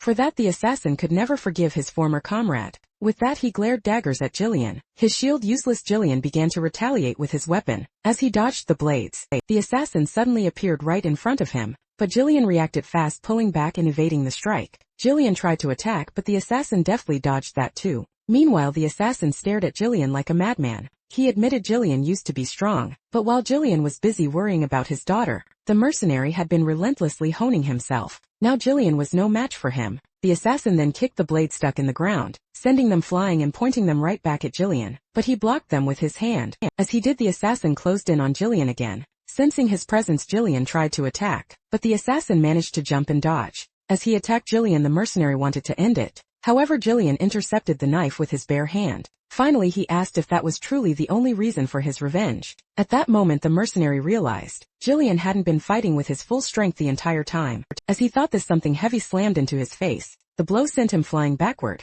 The mercenary's flight was abruptly halted by the tree he crashed into. Suddenly Jillian said he didn't understand after all. The mercenary had had plenty of opportunities for revenge. Jillian asked why the mercenary hadn't come for him sooner. The man laughed because Jillian didn't know. The man said he was the one who came, but he didn't find a leader. Just an old man he was sick of getting his hands dirty with. He asked where Jillian, the one the mercenary idolized, had gone. Jillian threw his blade to the ground and said he now serves another, but now he would pay great homage to his old comrade, just like Commander Ratatosk. Ripping his sword, the mercenary wished for a real fight to begin, but Jillian easily blocked his strike. But the mercenary yelled that this was exactly the fight he'd been waiting for. They attacked each other with lightning speed. Jillian lunged forward and tried to attack, but his blows were dodged. The same happened when the mercenary tried to attack, but finally, one of them gave up and Jillian managed to strike the mercenary. The man's face was contorted in intense pain, but he kept fighting. At one point, Jillian brandished his axe and said he remembered the captain of the 5th Squadron, Ratatosk,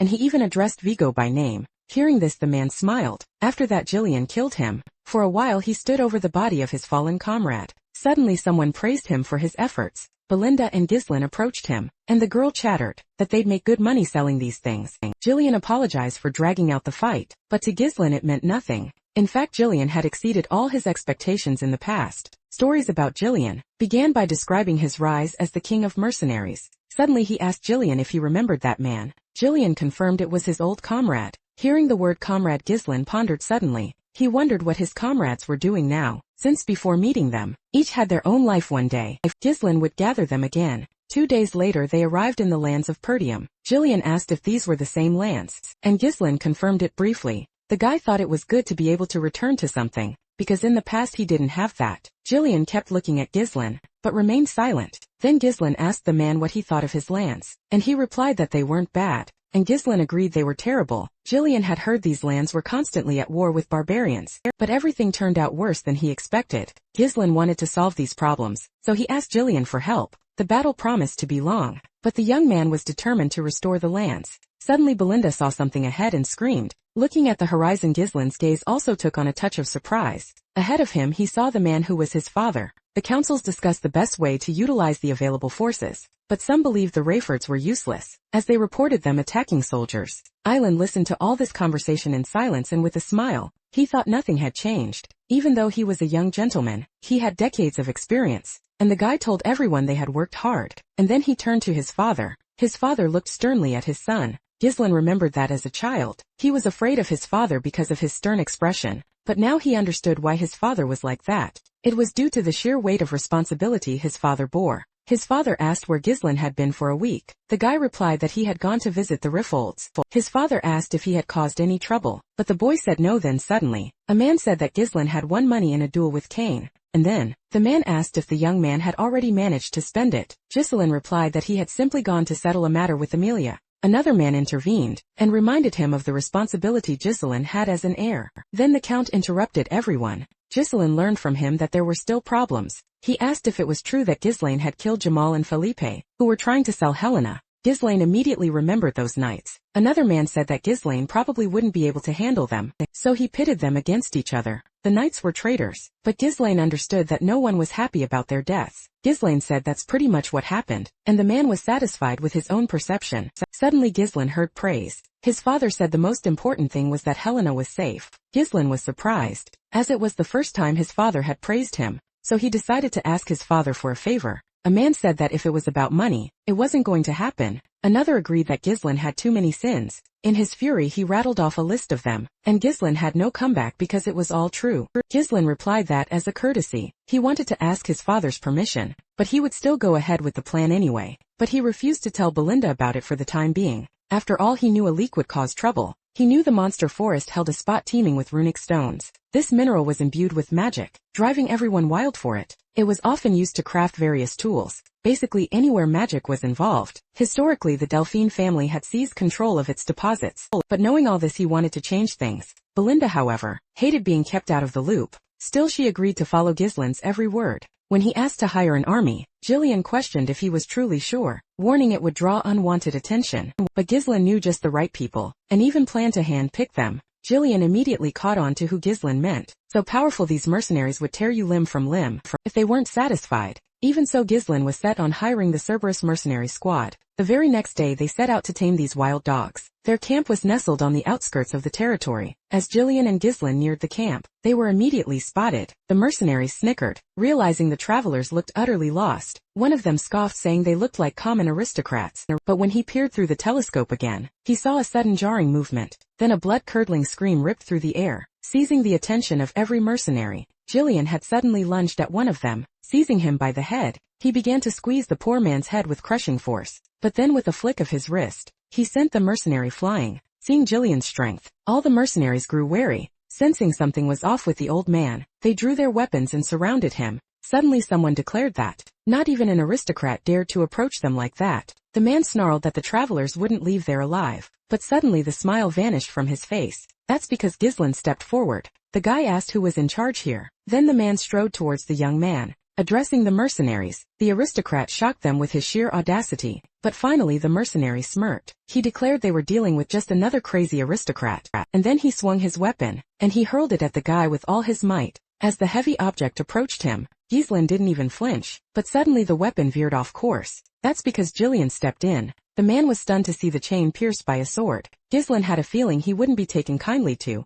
He told Jillian to do as he pleased, but not to kill the mercenaries. Obeying the command, the man yanked the chain. The weapon's owner was dragged along with it. With a surge of strength, Jillian flung the man skyward, but then the chain coiled around his neck. He then attacked the mercenary with mana. As the man struggled, others jumped into the fight. But Jillian snatched up the man's body, and then he hurled the body at the charging mercenaries. They all crashed down in a heap. Once done, Jillian turned his gaze to the remaining men. Meeting his gaze, the others froze in terror. Dismounting his horse, Ghislain demanded to know how much longer he'd have to wait. He insisted they finally bring the boss out. Suddenly some guy piped up, saying he'd been sleeping soundly before all this. Kaur introduced himself, asking what Ghislain wanted. Ghislain replied he wanted to hire them, but Kaur was absolutely furious, given Ghislain had just beaten up his men. Kaur calmly stated that aristocrats should really know how to mind their manners, but Ghislain shot back that it was merely a greeting, and the best way to ensure obedience. The boy just chuckled, asking if Ghislain planned a full-blown massacre next time. After that, Kaur agreed to consider the guy's proposal. Ghislain then revealed the discussion would be about the monster forest. That's why he needed mercenaries. Kaur then demanded to know who Ghislain was, to just waltz into their territory. So Ghislain introduced himself, and the moment they learned his identity, the mercenaries went dead silent. Then everyone burst into laughter, declaring his antics were no longer surprising. Kaur then flat out said there was no place for people like Ghislain here, and he didn't want to hear another word right then. He considered negotiations officially over. Ghislain fell silent for a moment. Suddenly someone asked Kaur if he was actually scared. Ghislain let out a little chuckle, realizing the rumors about their squad were apparently being wildly exaggerated. So Kaur quickly changed his tune, suggesting they discuss the price since they were mercenaries. After all, Ghislain simply scoffed that the weak always look for excuses. Kaur retorted that he could have just been messing with him, but Ghislain's taunts had ruined everything. So Kaur demanded Ghislain pay for the damages and just leave, but Ghislain wasn't having any of it. Ghislain then called out to Kaur, revealing he had Moriana's confession. Kaur asked the guy if he even knew what that meant, and Ghislain, of course, replied that he absolutely did. That was the name of a traditional duel in the mercenary world. Combatants had to fight without mana dominant. Hands-bound, the fight took place within a circle, and leaving it was not an option. Many times both participants ended up dead. Ghislain knew the loser had to obey the victor. He challenged Kaur to a duel. Jillian was shocked. Ghislain wanted to follow mercenary customs. Refusing a duel was dishonorable, so Kaur couldn't back down. As they awaited his answer, the tension in the room became palpable. Finally, Kaur declared that if the master wanted mercenary-style recognition, they had to respect his choice. In no time, everything was ready for the fight. After their hands were bandaged, the opponents entered the circle. Jillian watched in silence as the mercenaries roared in support of their leader. Kaur told Ghislain that even if the kid learned a few tricks, he wouldn't win, and there was no turning back. When Ghislain was suddenly yanked forward, he didn't expect it. Kaur pulled the boy close, informing him he'd won this way 5 times already. Ghislain pulled back and declared that 5 wasn't enough. He then pulled Kaur close in return.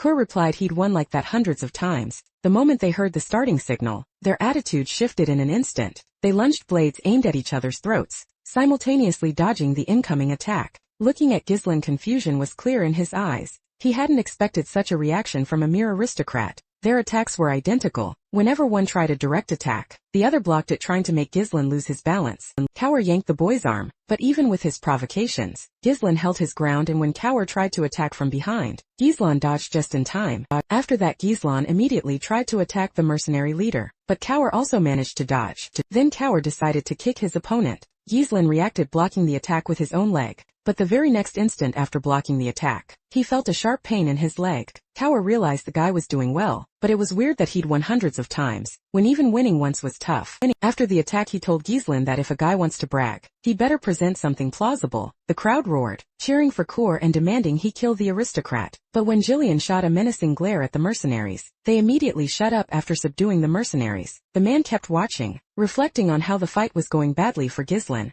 The circle was too small even for one person. Mana was off limits, so everything came down to a person's weight and physical skills. His bound hands further restricted his mobility, and Ghislain could barely block Kaur's attacks, meaning Kaur could easily take the initiative in battle. But if things got too dangerous, Jillian was ready to step in, grabbing Ghislain by the arm. Kaur prepared to strike his side with a knife. However, as he delivered the blow, Ghislain leaped over the guy and landed on his feet without a hitch. But at that moment, the pain in his leg flared up again. Now he was convinced that without mana, pain would just pile up in the body part he used to block a hit. Kaur could tell, judging by Ghislain's face, that things weren't looking good for him. He also found Ghislain's attempts at resistance pathetic, but this was the most stubborn noble Kaur had ever met, and Kaur was sure he knew what Ghislain was thinking right then. This fight was a mainless confession, so as long as Gillen kept blocking attacks, the damage would only stack up. Ghislaine's leg was already starting to cramp clear as day on his face, but Cower wanted the kid to keep fighting, as that would just make things more fun. Twirling the blade between his fingers, Cower held it in a different way. Next he threw a punch that Ghislaine managed to block.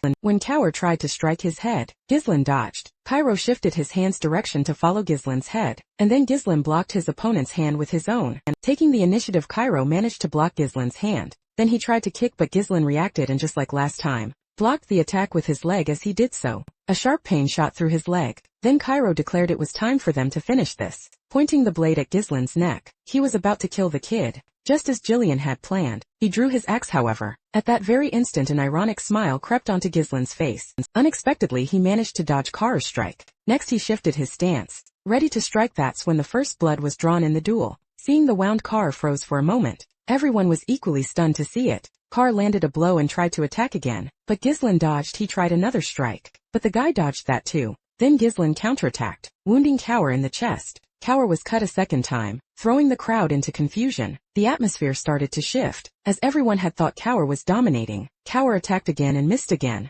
and right after that Ghislaine slammed into him with his shoulder. Then he landed multiple punches to his face and neck area. He raised his hand then suddenly brought it down, plunging his knife into Cower's hand. Enraged, Cower started attacking furiously. I couldn't understand what had changed, because just moments ago Ghislaine could barely stand. Jillian, constantly observing and analyzing, understood everything. Cower's sudden movements had strained his muscles, and in his attempts to take the initiative, he was gradually losing mobility. Ghislaine, on the other hand, acted calmly. Jillian never imagined that a weight advantage could be overcome like this suddenly. Cower heard from his people that they were getting bored, so something had to be done about Ghislaine. Ghislaine remarked that Cower's resilience was impressive. Many others would have given up and exhausted their mana by now, but Cower retorted that anyone who broke the rules of this ritual had no right to exist in the mercenary world. With a smile, Ghislaine admitted he was impressed. Cower also suddenly admitted that in terms of skill, he was inferior. However, he declared that the conditions for victory weren't limited to just that. He abruptly spun around and pulled Ghislaine towards him. Anyone who crossed the circle's boundaries was declared the loser. No matter how skilled Ghislaine was, if he was thrown out of the circle, he'd hit the ground. With these thoughts, Cawer was confident victory was his. However, Ghislaine swiftly turned, changing the position of Cawer's free hand. In that instant he almost touched the ground, but before that could happen, he landed a two-footed kick on Cawer. With his hand still bound, he used the momentum to swing back inside the circle. Cawer immediately started losing his balance. This gave Ghislaine the opening to slam the mercenary leader to the ground. It was then revealed that Cawer had stepped outside the circle. Cawer was absolutely furious about losing the fight. Ghislaine declared the victory was his. Cawer demanded to know who the boy was, and where he'd learned such skills. But Ghislaine, without missing a beat, shot back that Cawer had no respect for his master. He abruptly hauled Cawer to his feet. Cawer was bewildered, protesting that the fight was over. But Ghislaine retorted that wasn't the case, because he hadn't stepped out of the circle yet, and he decided it was time to train his new subordinate. Immediately after, Cawer took a brutal punch to the face. He crashed to the ground again, leaving the spectator stunned by the sudden turn of events.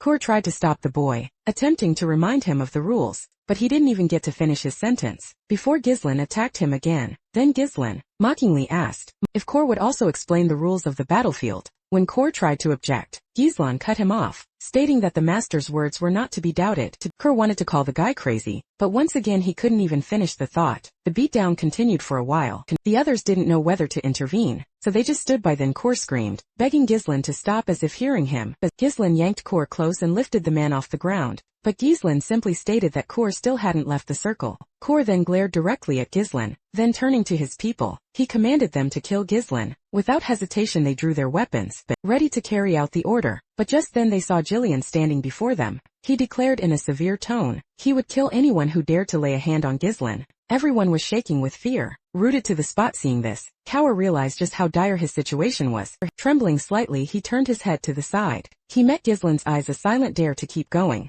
Just as the kid threw another punch, about to connect with Cower, he flashed an ironic smile. It was as if Cower had stopped resisting, simply taking the blows right then. He recalled how spineless and pathetic the other nobles were. The moment he intimidated those arrogant narcissists, they'd immediately grovel at his feet, and Cower took immense pleasure in emptying their pockets. That's how he earned his rabid dog reputation, by showing off his strength. But now he couldn't fathom how he'd screwed things up so badly. With the rebellious Ghislaine, the ground was slick with blood, and Cower lay motionless, which deeply worried his people. Ghislaine then wondered if that was enough. Suddenly he spun around to the nearby mercenaries and ordered them to bring bandages and compresses. He explained that if Kor didn't get help, he'd die. Hearing that, the mercenaries snapped back to reality, ready to follow Ghislaine's orders. Silently Ghislaine turned his gaze back to the young man. He assessed the situation with a stern gaze. The mercenaries immediately jumped to obey Ghislaine's command. In the mercenary world, the fist spoke louder than any law, and Ghislaine knew how to assert his authority in the most effective way possible. When Kar finally came to Ghislaine, handed him a piece of paper. Pointing to the document, he told Kar to sign it.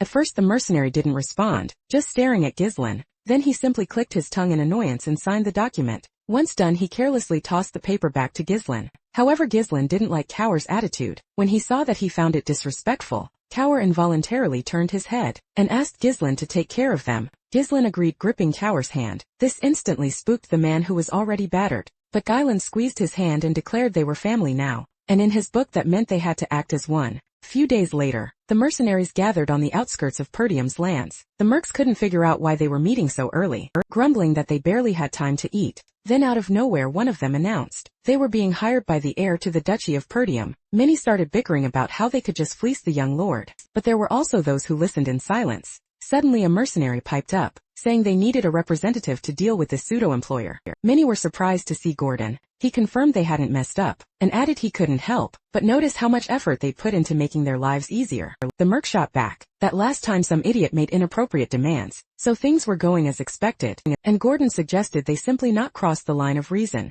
He offered himself as a representative, who would suddenly intimidate the employer, and the rest would simply have to agree with him. Many agreed, thinking that as long as Gordon was doing the talking, they'd have everything under control. But their conversation was abruptly cut short when someone announced that someone was heading their way. Then a man appeared on the horizon. It quickly became clear that the lone rider was Ghislaine. They recognized the guy by his clothes and scoffed at him coming alone. Gordon waved his hand at the rest of the mercs and told them to handle the mood, and he himself would teach the noble a harsh lesson. However, just as he made his move, Ghislaine's companions appeared on the horizon right behind him. The guy had brought other mercs with him, thanks to their elongated helmets. Someone recognized them as the Cerberus Squad mercenaries, but it still wasn't clear what had happened to these rebels, seeing as they were acting so humble in front of the aristocrat. Before long all the riders approached Gordon. Ghislaine slowly scanned the mercs in front of him, with an appraising gaze. Turning to Gordon, he asked if he was the leader. After getting a yes, Ghislaine asked the mercenary his name. Looking at Ghislaine, Gordon introduced himself. A bit hesitant hearing the name,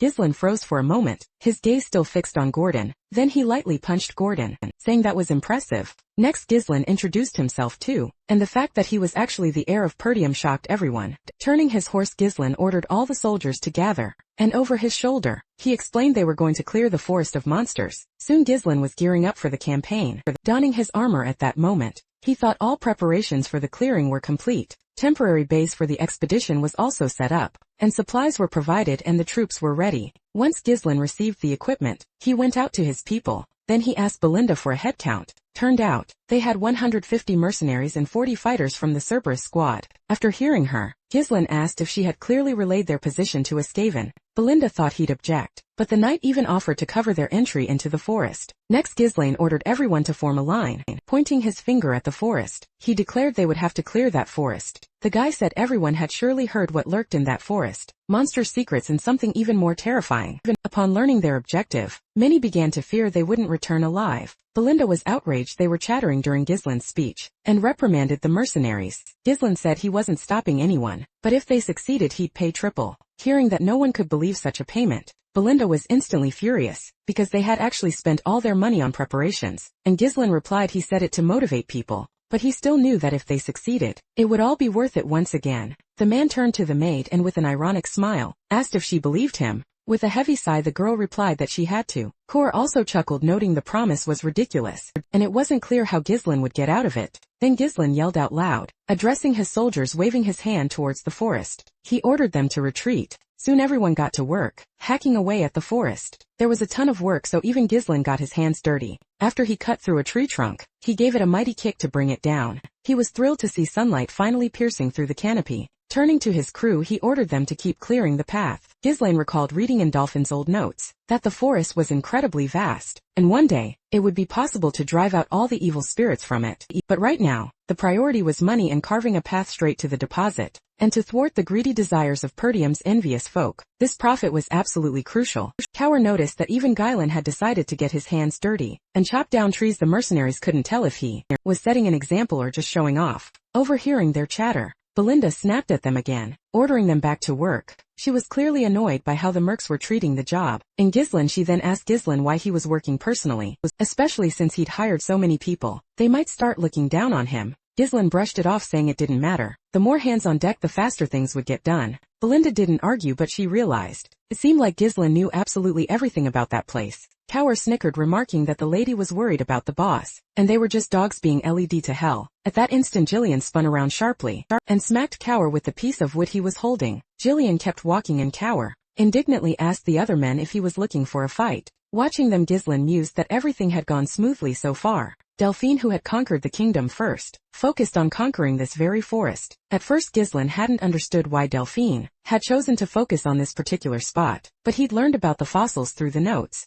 and was able to prepare for today's expedition. But at the same time, this calm made Ghislaine start to worry. He only had knowledge, not experience, so he told everyone to stay vigilant. He also said this because the forest ahead was growing denser, and gradually people were starting to spread out further. As it grew darker, one mercenary thought it was already night, while another claimed the forest wasn't as scary as people said. They insisted it was probably just rumors, but as they chatted, Gordon suddenly stopped, staring ahead in surprise. After a brief silence, he finally turned to the others. Gordon reminded them of the obvious. They had cut down a massive number of trees to get this far. No one understood why he was saying this, but everyone confirmed his words. So Gordon turned to them, asking where the path back was. The moment they heard his question, their faces instantly darkened. Just then Ghislaine's voice cut through, telling everyone to prepare. The instant he said that, every soldier drew their weapon, but some didn't react, merely asking why everyone was so tense. Ghislaine turned to Gordon, telling him that if he stayed there, he'd die. Frowning, Ghislaine told him to slowly back away. Gordon didn't argue, still clutching the log. He began to turn at that exact moment.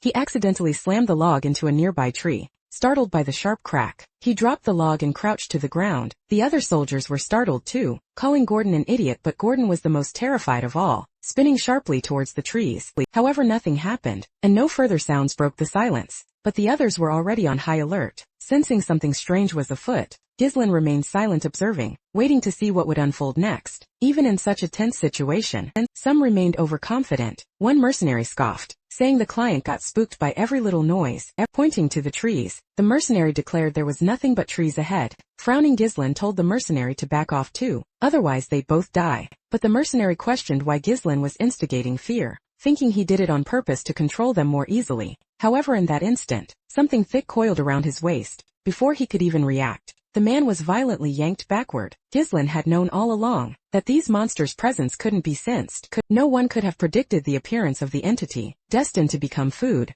not unless they immediately understood what stood before them. Ghislaine then revealed to everyone that the monster before them was an ant dino. It turned out these monsters had already surrounded them. Terrified by these monsters, the mercenaries immediately tried to escape. Everyone feared becoming their next meal, so they desperately tried to flee. Without ever looking away from the people, the monsters shot their branches out at them. In an instant, several mercenaries were snatched up. They were dragged straight into the monster's gaping maw. The only one they couldn't get was Gordon, who miraculously clung to a rock. One of his comrades rushed over, telling him to hold tight while he tried to hack at the branch himself. He swung his axe at the branch and a loud crack echoed. Turns out the branch was fine, but the axe not so much. Before anyone could react, Gordon lost his grip on the rock and they started dragging him down. He screamed in terror and the others could only watch helpless. But just then Ghislaine charged in to help. Wielding his mana-infused sword, he sliced through the branch. Then in a midair twist he managed to slash the monster's eye. Blood gushed from its eye and both he and Gordon tumbled to the ground. Everyone watched Ghislaine's actions, quickly realizing the monster's eyes were their weak spot. Ghislaine then roared, telling everyone to snap out of it. He ordered them to gather and raise their shields, forming an impenetrable wall against the vines. Ghislaine commanded them to focus on defense and await his next orders. Moving swiftly, everyone immediately readied their shields. Meanwhile, Ghislaine found Kor and demanded to know where the oil lamps were. Once he confirmed the lanterns were present, he ordered them to be hurled at the monsters to set them ablaze. Meanwhile, the soldiers were starting to panic. Under the monster's relentless gaze, Waiting for the perfect moment, Ghislain finally gave the command to launch the lanterns. At his command they unleashed a volley of lanterns at the monsters, but to their shock, the monsters used their vines to swat the lanterns away. The mercenaries were stunned, realizing that at this rate, they'd never set the beasts on fire. As the last lantern fell, the monsters retaliated, lashing out with their vines towards the people. But just then Ghislain sprang into action, easily severing the incoming vines. Belinda wasn't about to stand by idly either. Taking aim, she brandished her daggers, and hurled them straight into a monster's eye. Ghislain then ordered Belinda and Jillian to help Cerberus prepare for another lantern volley. Ghislain himself would draw the monster's attention. Belinda was worried about him, so she told the guy to be careful. When countless vines shot his way, Ghislain sliced through them with ease, but the monsters kept attacking, forcing Ghislain to stay on the move to avoid getting caught. As he pushed forward, he noticed the monster had legs. Everyone was shocked, thinking Ghislain would be trampled, but Ghislain reacted instantly, easily severing the monster's leg. Then he leaped and struck the monster right in the eye. While he was busy with one, all the others swarmed him. Turning to the soldiers, Belinda commanded them to throw the lamps down. They all reacted fast, hurling lamps the monsters couldn't snatch this time. Instantly they burst into flames. The mercenaries were thrilled to see they'd hit their mark. Ghislain turned to them, telling them not to stop, to keep attacking soon after. The entire forest was engulfed in flames. The mercenaries were stunned that they were still managing to defeat the monsters. Yet at the same time, they feared the fire might spread throughout the whole forest. Gordon was also delighted that the wooden monsters were helpless against the fire. However, Ghislain warned them not to drop their guard, because this wasn't the end yet. And then he added that now the monsters would reveal their true forms. As soon as he said that, steam erupted from nowhere. Seeing the steam, everyone immediately assumed the monsters had managed to put out the fire. Meanwhile, Belinda and Jillian approached Ghislain. When Belinda asked what was happening, the boy explained that only the monster's shells were immune to fire, and when the fire hit their watery core, steam burst forth, revealing their true forms. The monsters opened their mouths and shrieked. Seeing the monsters were still alive, the soldiers were terrified. Ghislain drew the soldiers' attention, raising his sword and telling everyone to grab their weapons. Sharply lowering his sword and dispersing the steam, Ghislain added that the fight was about to begin, and then he charged forward himself. When everyone saw how bravely he charged, they were frozen in surprise. They thought it was easy to say fighting these monsters was easy. However, Coward charged forward with the Cerberus, rejoicing that they could finally join the battle. Gordon even saw his maid rush to the front. Worried about Ghislain at that moment, Jillian asked the mercenaries why they had frozen, and he firmly told everyone that this was Ghislain's order, meaning they had to trust and obey. Hearing this, the mercenaries were surprised, but then they decided to join the fight too, believing Ghislain would still find a solution. Since the monster's shells were burned away, Ghislain said they could survive without mana. He told his men that before them were just massive scarecrows that could be killed with a single blow. The next few hours were chaotic. Ghislain understood that uncertainty would lead them to their deaths, and his task was to dispel the doubts among those who followed him. So he constantly pushed forward to instill in people a faith capable of turning the impossible into possible. When the last monster fell, everything instantly went silent. Everyone was breathing heavily, whispering about how they had defeated those monsters, and what would happen next. Without turning to the soldiers, a sound of heavy footsteps followed, and instantly all the soldiers lined up behind him. Ghislain said that even at the forest's entrance, there were many monsters. Hearing this, everyone was scared, but Ghislain simply told them to trust and follow him. The mercenaries froze, utterly awestruck by Ghislain. Then they pressed on, hacking their way through the forest monsters. They just fought them off. After each skirmish, Belinda tended to Ghislain's wounds. Suddenly they stumbled upon a monster that looked like a giant rat. Seeing it, everyone panicked, wondering when the monster encounters would ever stop.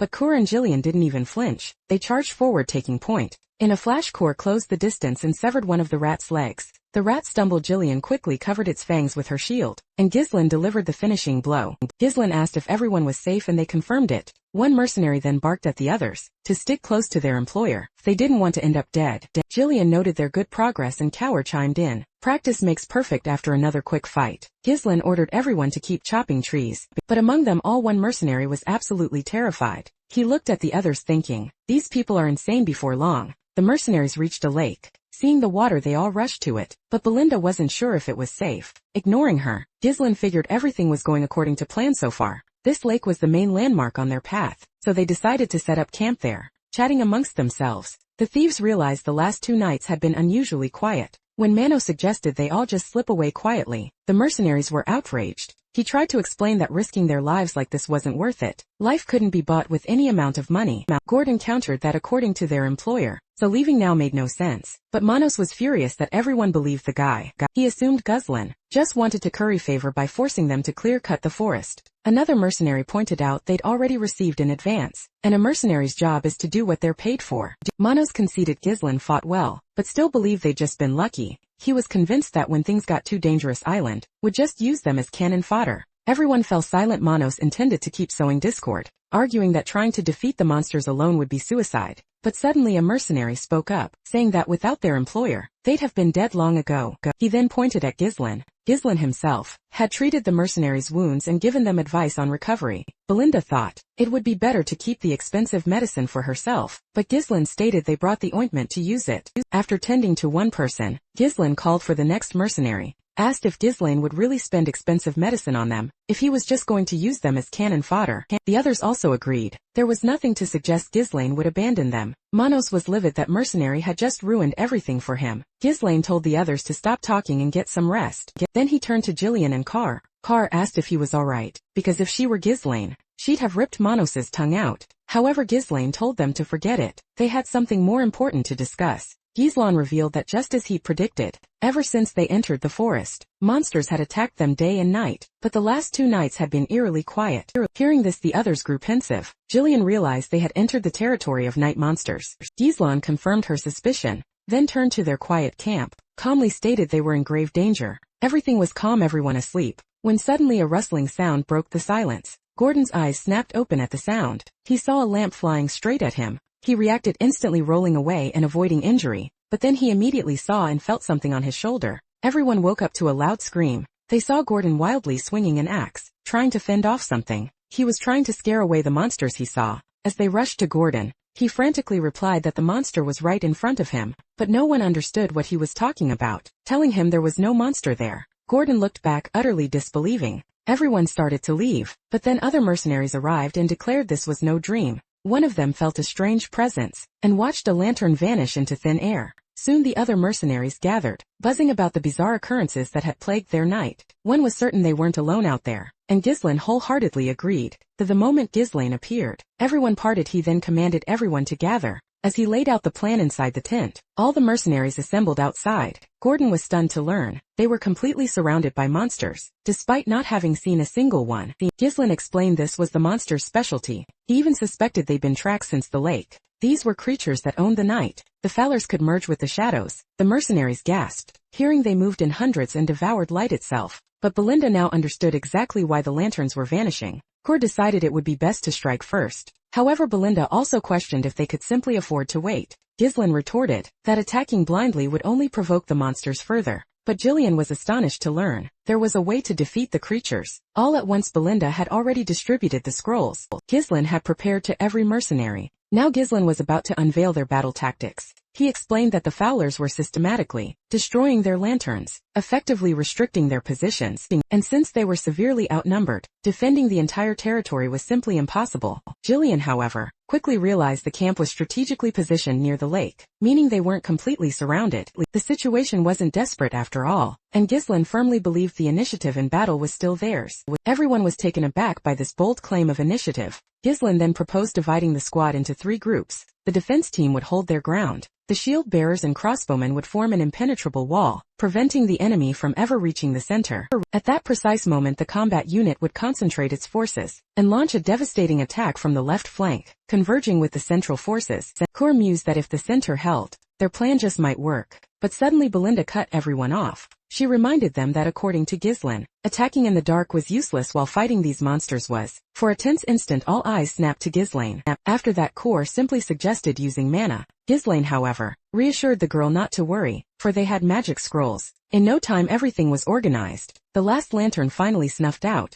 and the creatures started to close in. Taking a decisive step forward, Gizlin recalled a crucial detail from Delphine's diary. The Fowlers absolutely couldn't stand light, and when they were hit with light, on Gizlin's command, everyone tore their scrolls. As they did, seeing this, the monsters looked up with palpable apprehension, and in the very next instant, they were engulfed by a blinding light. The monsters writhed in discomfort and roared. Unable to bear it, the oppressive darkness began to recede, and everyone realized the monsters' true forms were about to be revealed. As the light faded, the crossbowmen reacted instantly to their approach. Bracing themselves for the attack, they unleashed a volley of bolts, all while receiving stern orders to stand their ground, until the very end. At that very moment, Ghislain also prepared to make his move. He declared to everyone that they could now clearly see the monster's true forms. Then immediately, everyone plunged into the fray and a brutal battle erupted. Spearheading the assault, Ghislain was the first to strike down the monsters. He knew the Fowlers could merge with the darkness, but they were physically frail. With that in mind, he ordered every single monster to be wiped out at all costs.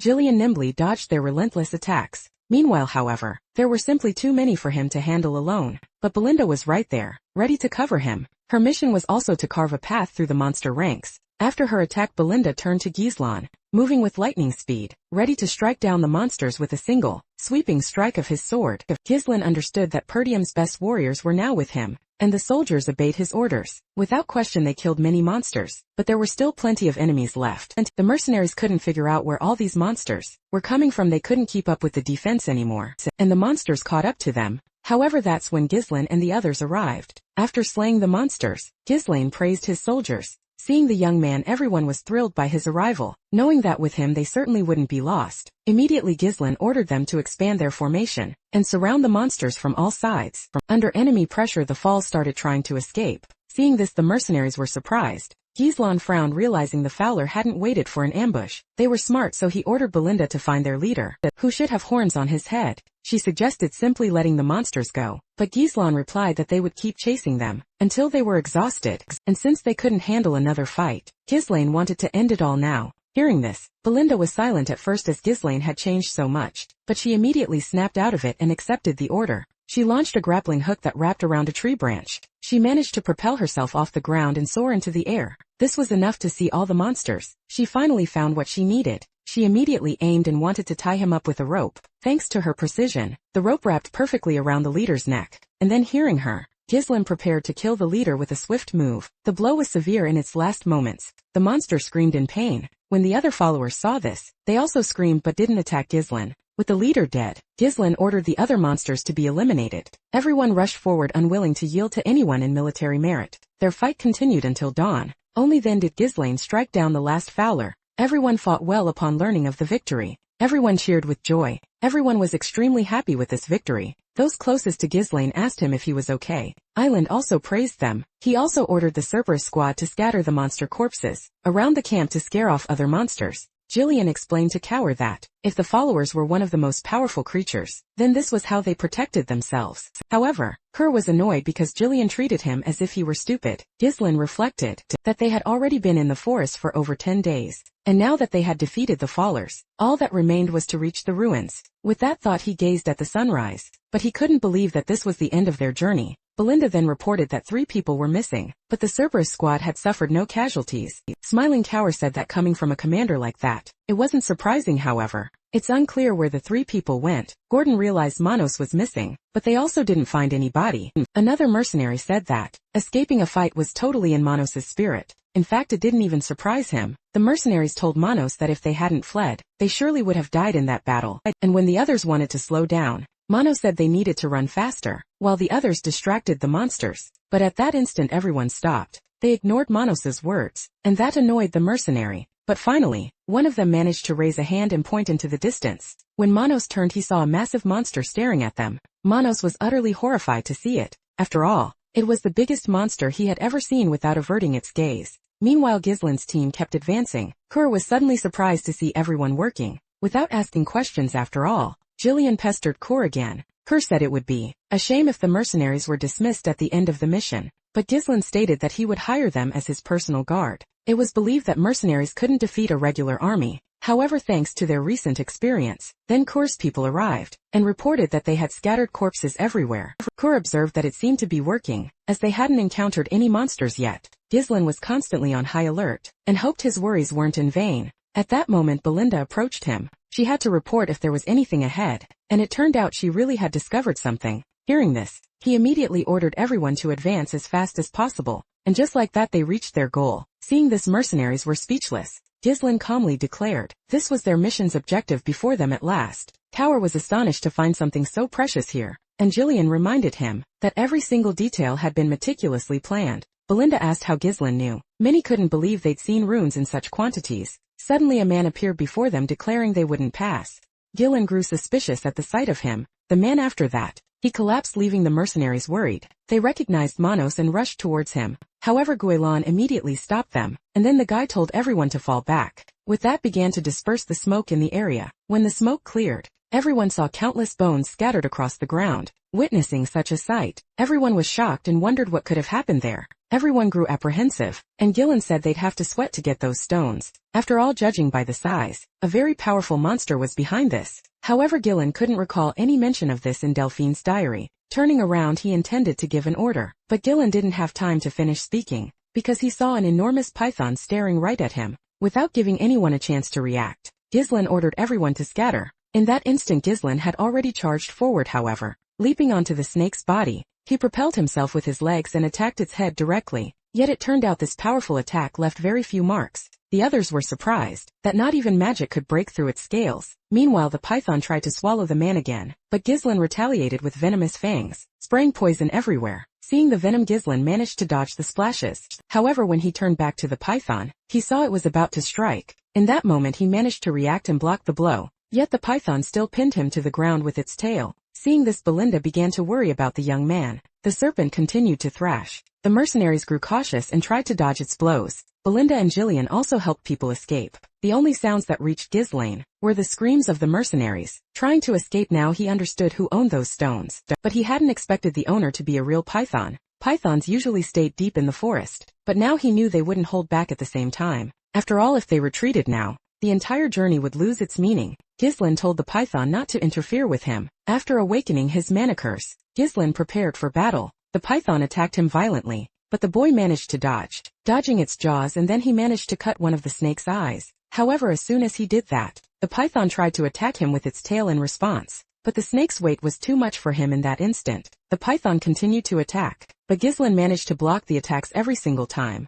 He didn't care how remote his chances of winning were. After all, his sense of duty wouldn't allow him to stop this important battle. In that moment, all eyes were on Ghislain. Everyone watched intently as he alone quickly drained the young man's strength. However, he and the python remained motionless. Ghislain knew his mana would run out before he could kill the snake. Then he heard voices behind him. Everyone approached Ghislain. Belinda urged Ghislain to retreat, promising they would hold off the python, but Ghislain ordered them to stay back, which surprised everyone. They asked him, confused, why he had said that. Gillian also asked what that meant. Ghislain explained he couldn't protect them from this kind of monster now, and he couldn't afford to lose all of them either. When asked about himself, Ghislain said he could handle the python alone. Belinda realized that just being alive was already a miracle. She couldn't grasp why Ghislain was pushing so hard. At that instant, the python opened its mouth again, and when that happened, Ghislain yelled for everyone to run. But to his surprise, Ghislain hadn't expected the mercenaries to defend him. Then they told him they would fight together. The mercenaries declared they'd never met an employer as noble as Ghislain I, or also suggested simply killing the snake to keep all the treasures for themselves.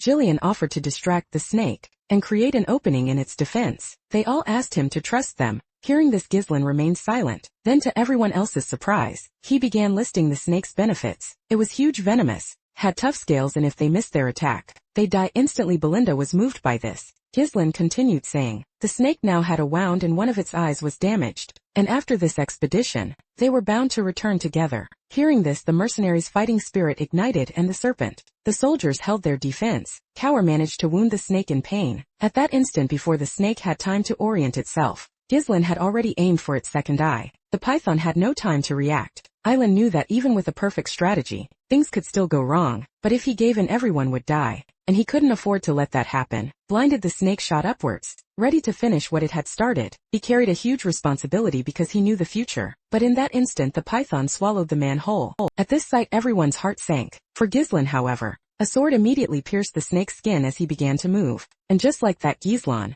covered in venom, managed to escape the snake's maw. When the others saw this, Ghislain was the future of Perdium. Meanwhile, back at the castle, they were furious, because the guy acted like a lord and did whatever he pleased. Another count questioned the point of their outrage. If the young man had already been in the forest for 2 weeks, if Scoven hadn't lied, they would have stopped Ghislain ages ago. Lord Perdium silently listened to his advisor's indignation. He remained silent, but his face looked incredibly grim as he thought of his son. Suddenly someone burst in and addressed the man. The knight declared that everyone should see with their own eyes. Everyone was stunned to hear from him that Ghislain had returned. Meanwhile, the young man was already on his way to their castle. Before long, he found himself in the same room as the other counts, everyone including Ghislain's father. First, Ghislain greeted his father. In response, Ghislain apologized, but said he had to do it, but others were outraged, not considering that a valid reason to disobey the order. The knight was incensed, arguing it wasn't just about Ghislain's life, but also the fact that monsters could emerge from the forest and start attacking people. But Ghislain retorted that he was alive and the monsters hadn't invaded.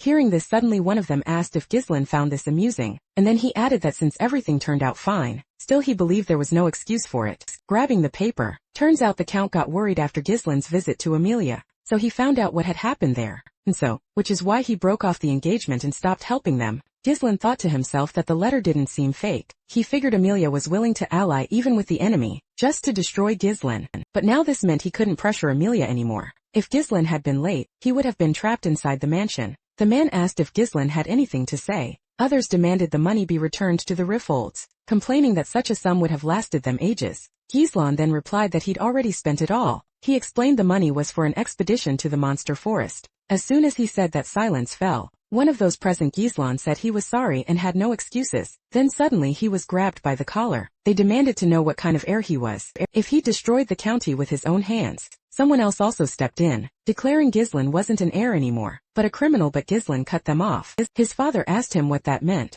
Then Ghislain called Belinda inside, as the girl placed something on the table. When the box was opened, everyone's expression changed, and Ghislain presented everyone with high-quality rune stones. When they saw them, no one could believe it. The men, stunned, assumed Ghislain had bought the stones with Amelia's money, but Ghislain replied that he'd found a stone deposit in the forest. One man retorted that the money spent on that stone wouldn't be enough to maintain the mansion anyway. Ghislain chuckled and agreed it was true. However, that was far from the only ace up his sleeve. Outside, with mercenaries hauling stones, everyone was stunned by how much stone the young man had extracted in just 2 weeks. Belinda confirmed it all came from the expedition. But besides the stones, Ghislain declared that all actions were for the good of the county. They told Ghislain's father this would be enough to sustain them. Everyone was shocked at the idea of no longer needing to fight for survival. Just then someone placed their hands on Ghislain's shoulders, and then they started praising him, asking if he'd gotten tired during all this. Suddenly he told them he had several conditions. He demanded the release of Scovon and Ricardo, as they were simply following orders,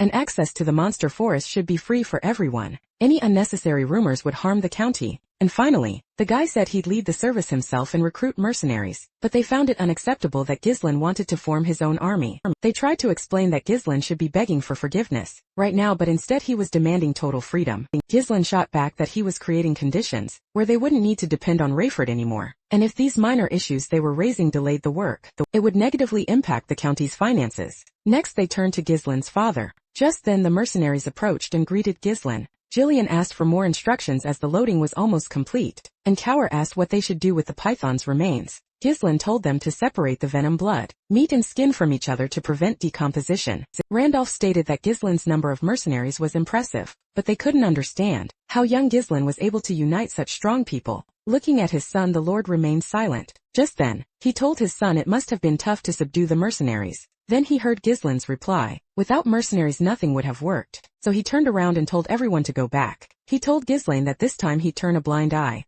but he warned Ghislain about the consequences if he disobeyed orders. Again Ghislain thanked his father for that. Finally the mansion would belong to Ghislain, and that it truly held the spirit of the North Wolf. The North Wolf was a title given to those who defended the northern border of the Kingdom of Luthania. Ghislain's father had no one by his side. His military might was insignificant, but he kept fighting, staying far from his wife and son, and as a reward for his efforts, the work was done. Ghislain told everyone to get ready as they could leave at any moment, but they asked Ghislain not to rush because he needed to rest. Belinda said they worked hard to remove the poison from his body, but then the guy turned to her and he said he was counting on her. Then he walked away from them and headed forward. The news that they extracted the stones would spread quickly. That's why Ghislain wanted to strengthen their power, to become so strong that no one would even think of attacking them. However, with that thought, he collapsed out of strength. Soon the news spread throughout the entire region. The partial development of the monster forest was confirmed. It was necessary to start a war against the degrades. There was a lot of discussion about this at the meeting.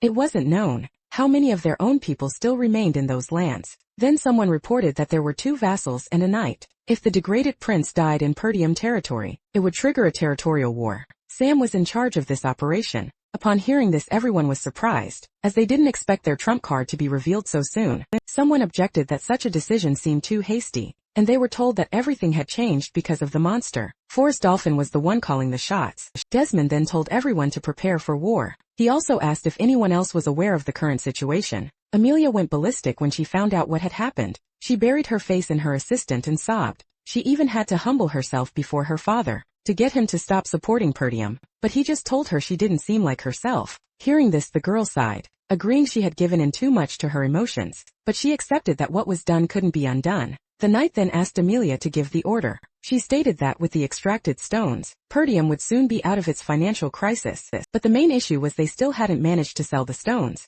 They had only recently discovered them. Amelia said there was only one place in the north where they could sell the stones, and it was a massive crimson tower. The stones were crucial for research, and magic towers took their supply seriously. Now the target wasn't Ghislaine anymore, but the workers transporting the stones. The man replied that there were 2 towers in the north, so it made no sense to focus energy on just one. Amelia countered that Ghislaine wouldn't get involved with that tower, as they had already lost their splendor. Now she was going to take absolutely everything from Ghislaine. Meanwhile, the man remained unconscious. In his sleep, he remembered what had happened. He recalled the moment he found himself inside the python. Before swallowing its prey, Mana dissipated the venom on contact, but the toxic smoke didn't disappear. As a result, Ghislaine fought to stay conscious. What was dear to him depended on this expedition, and if he couldn't avoid the poisoning, the venom that had entered his body was concentrated in his mana, and he aimed to neutralize it by rotating the mana in his core. Ghislaine managed to convert the poison into an alternative fuel, capable of withstanding a mana explosion. At that instant, the guy woke up, immediately realizing he was alive. As he got up, he wondered what had happened, his consciousness still blurry. Then his gaze fell upon his sister. The moment Helena saw him awake, she explained that Ghislaine had gone out, and when he returned, he'd lost consciousness, but now Helena was just thrilled he was okay. For a moment, Ghislaine remained silent, utterly surprised. The moment he tried to speak, the girl abruptly pushed him, then bolted out of the room, screaming that Ghislaine was awake. Ghislaine frowned, realizing he'd been lying there like that for 2 whole days. He tried to resist as much as possible, but his young body just couldn't handle the strain. But even so, his body was in surprisingly good shape, and such regeneration should have been impossible in just 2 days. His regeneration had improved and his mana volume had skyrocketed. To Ghislaine, it felt like the very nature of mana itself had fundamentally changed. He immediately figured the mana had merged with the python's energy. He'd never known anyone could get stronger this way, and it turned out the life-threatening risk was totally justified. If Ghislaine played his cards right, he could become dozens of times stronger. But first he decided to get back to business. In 2 days everyone should already know about the stones, so Ghislaine decided he needed to urgently gather some mercenaries. Just then Ghislaine told Belinda to come in, but it wasn't just Belinda who walked in. His father was right behind her. His dad was clearly overjoyed that Ghislaine had finally woken up. Ghislaine, however, was completely taken aback to see him. The man went on explaining that Belinda had told him all about his battle with the python, and he was relieved Ghislaine was safe. Belinda still concerned given how suddenly he'd lost consciousness, but Lord Perdium cut them off, telling Ghislaine, "We need to talk." Turns out he had some kind of request for Ghislaine. Ghislaine was more than a little surprised to hear it. Soon enough, Ghislaine was in this situation for the very first time. He used to actively avoid his father to escape his lectures. His father apologized for calling him earlier, but Ghislaine just brushed it off, saying it was fine. So he asked what his father wanted from him. His father just stared at him in silence, and just as silently he looked away, remembering his mother's words. Ghislaine wondered if this was what she meant. She told him ages ago that his father wasn't exactly the most open person. Ghislaine had been surprised she'd spoken about his father like that. His mother continued constantly burying his true feelings. The only exception was the moment he declared his love for her. That's why she'd asked Ghislaine to understand his father, even if he came across as cold. After all, he was just a man who didn't know how to express his feelings. Ghislaine tensed up when his father told him to raise his sword, but he didn't object, readying himself for a fight. Without a single signal they clashed. Lord Perdium attacked first. Then, they both began a constant dance of maneuvering and counter-attacking. Ghislaine expertly parried his father's relentless attacks. Creating some distance, they paused for a moment. Ghislaine noticed his father's sword was incredibly heavy. This blade was powerful enough to crush countless enemies, yet slender enough to allow for agile defense. It became an especially effective weapon in the hands of a seasoned warrior. The Lord struck with all his might, but Ghislaine parried the blow, ready to unleash his own counterattack in response. The rivals exchanged cautious glances. In the end, both were on the verge of victory. They both managed to point their blades at each other, but it ended in a stalemate. His father then remarked that Ghislaine had grown so much.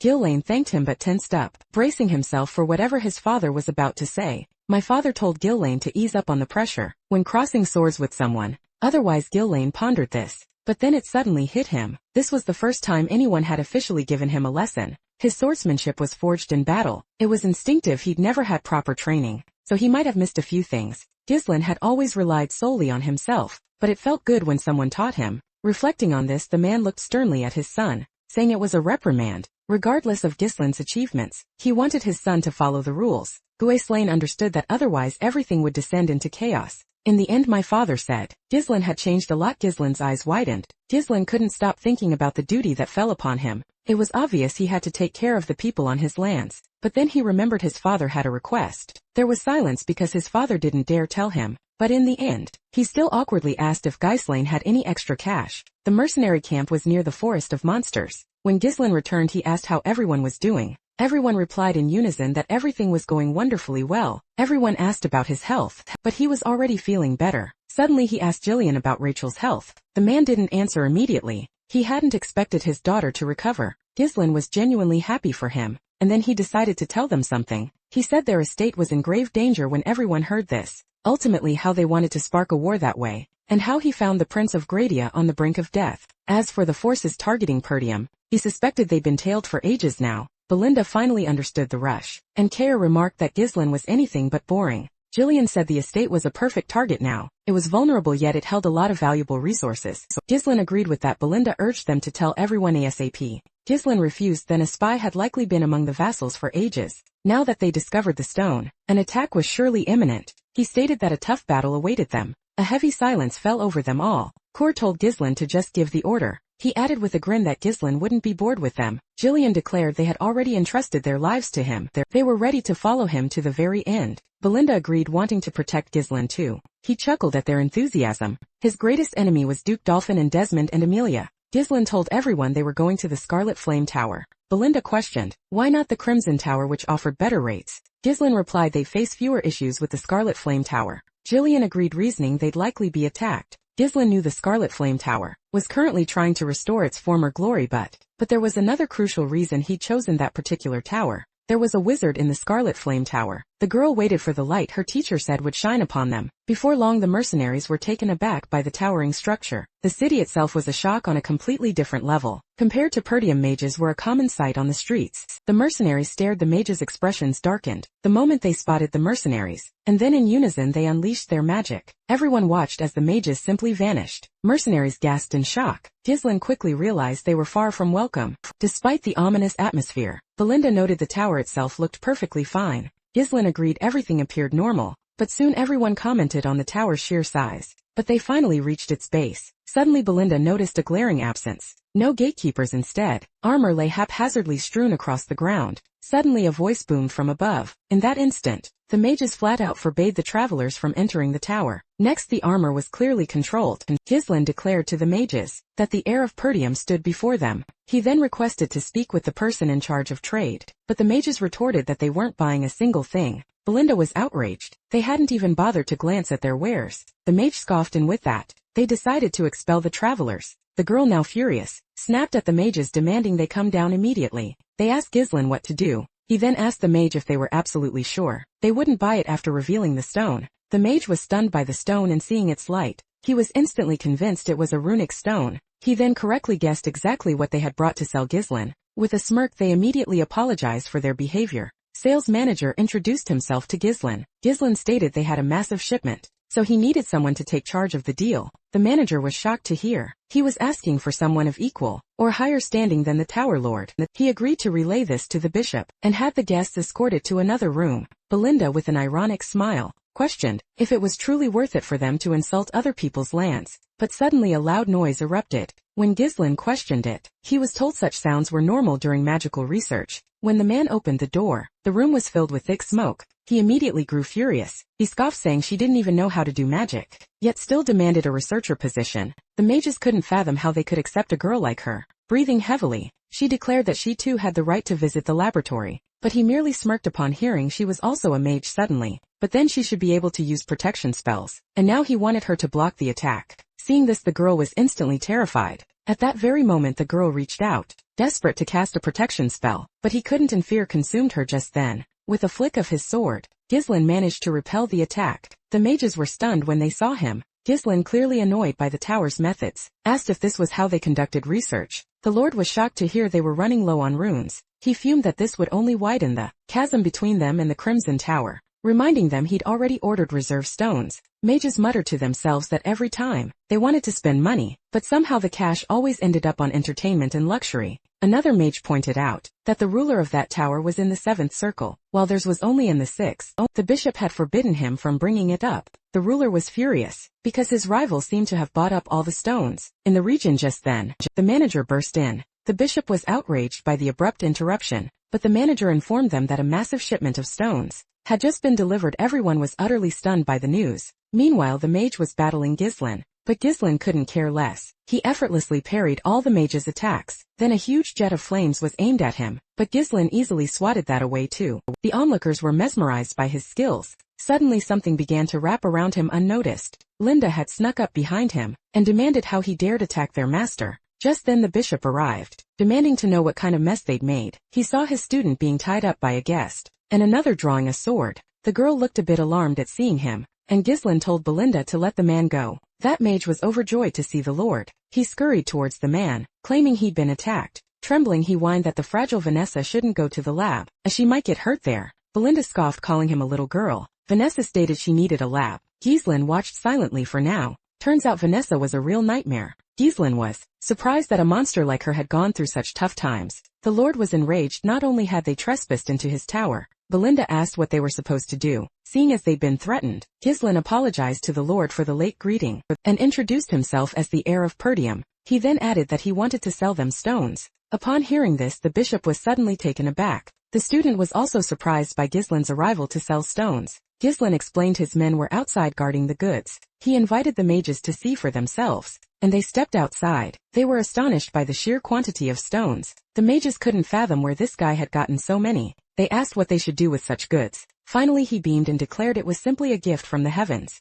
After all, with this, they could bypass the Crimson Tower once and for all. That's what he thought. But then he claimed there wasn't much product and the quality was poor. Cower was furious that his wares were being belittled. Vanessa pointed out that even a single cart would last them several weeks, but the Lord told her to shut up. He sneered that she only ever made life difficult for everyone. Ghislain merely watched the ruler, then asked his mages if they agreed with him. The mages concurred that upon closer inspection, the stones didn't look very good. Belinda was outraged by this, stating they'd gone through hell and back to get those stones. But the mages retorted, what difference did it make to them if the stones were hard to get? Ghislain assumed they wouldn't buy. Then the Lord exchanged glances with his mages, and they quickly said they were still willing to buy such a batch. The Lord declared he was feeling generous today and thus would buy all their goods. But Ghislain cut him off. He ordered Kor to unload one cart for them, adding that they only wanted to sell a single cart anyway. The mages were left in an awkward situation because of this. Kor chuckled, saying he'd completely forgotten about that, and ordered his people to move out. When the Lord got indignant, Ghislain replied that they had a misunderstanding, due to his subordinate's mistake.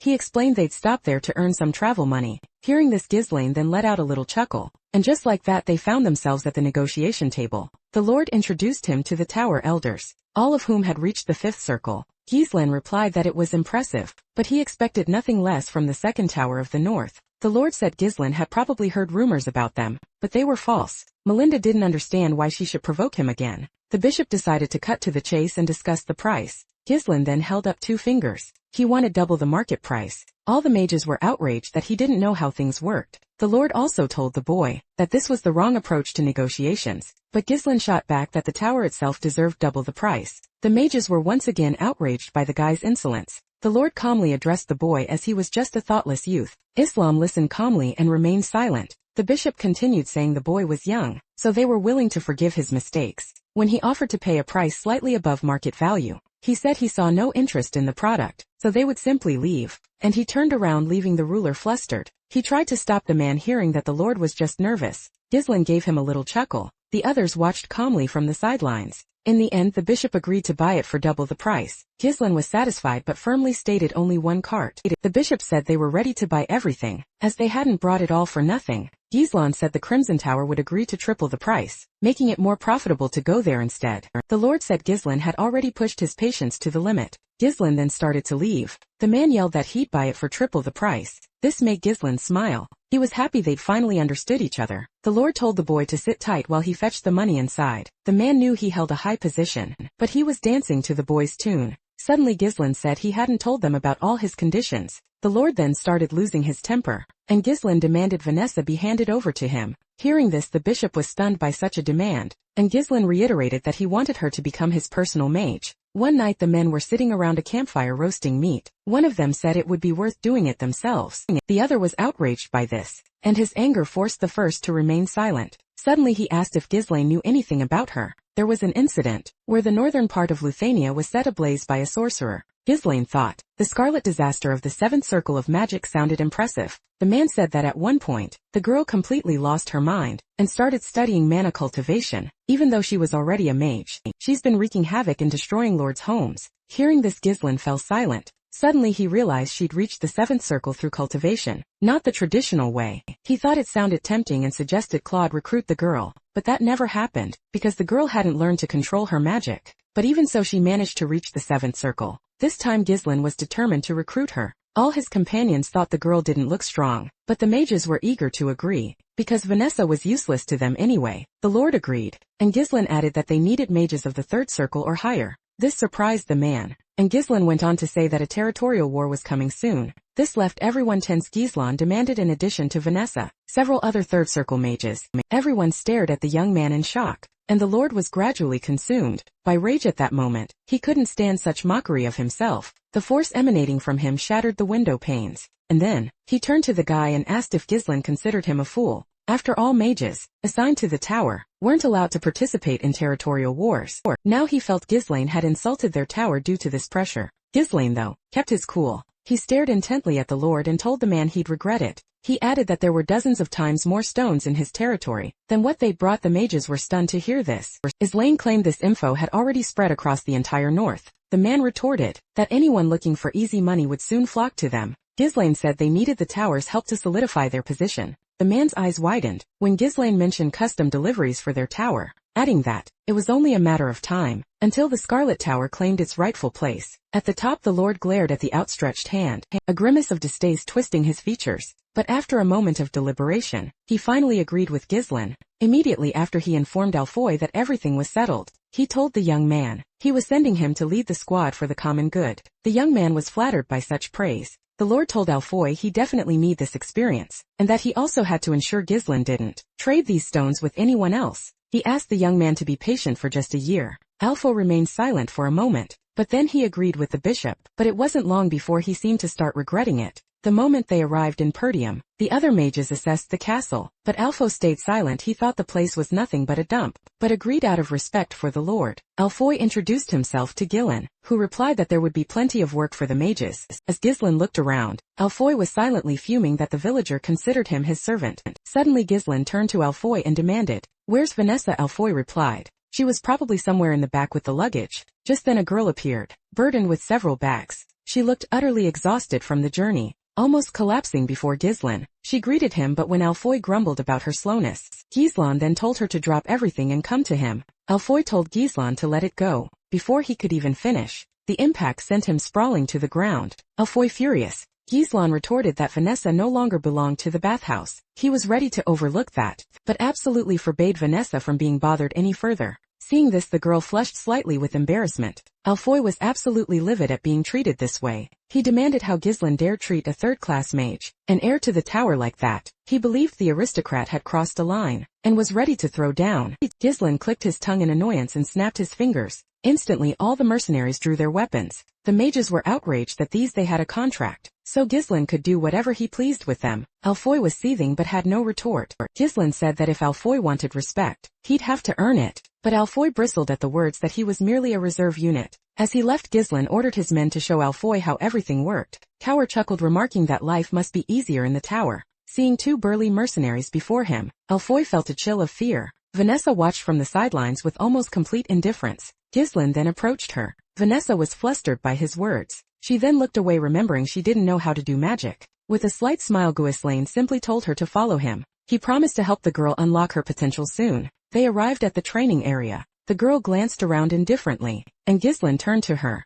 He asked about the depth of her knowledge, and it turned out she had studied up to the 5th circle. Ghislaine was genuinely impressed. Vanessa looked at him silently for a moment, then admitted she couldn't use spells anyway. Ghislaine asked if there was a reason for this. Eventually her teacher passed away. She believed that was the reason for her expulsion. Ghislaine remained silent. The 5th circle was comparable in power to the Tower Elder's abilities in magic. Vanessa understood this, but her body couldn't keep up with her mind. But Vanessa's efforts weren't all for nothing. She just had to follow a different path. He remembered Claude's words about Vanessa. The man thought she was simply crazy. But now Ghislaine wanted to teach the girl mana cultivation. She was surprised to hear this, not understanding why she needed to cultivate. But Ghislaine said everything was interconnected. She hadn't even tried this approach. Suddenly she got scared, saying that doing magic like that was pure madness. But Ghislaine asked her to at least try. At that instant their gazes met. Vanessa then pondered his proposal, wondering if she could actually do magic. Then she clenched her fist tightly. Up until now she'd failed at everything. Ghislaine thought he'd seen those same eyes in his past life. Filled with regret, she yearned for magic, but only sank deeper into the abyss.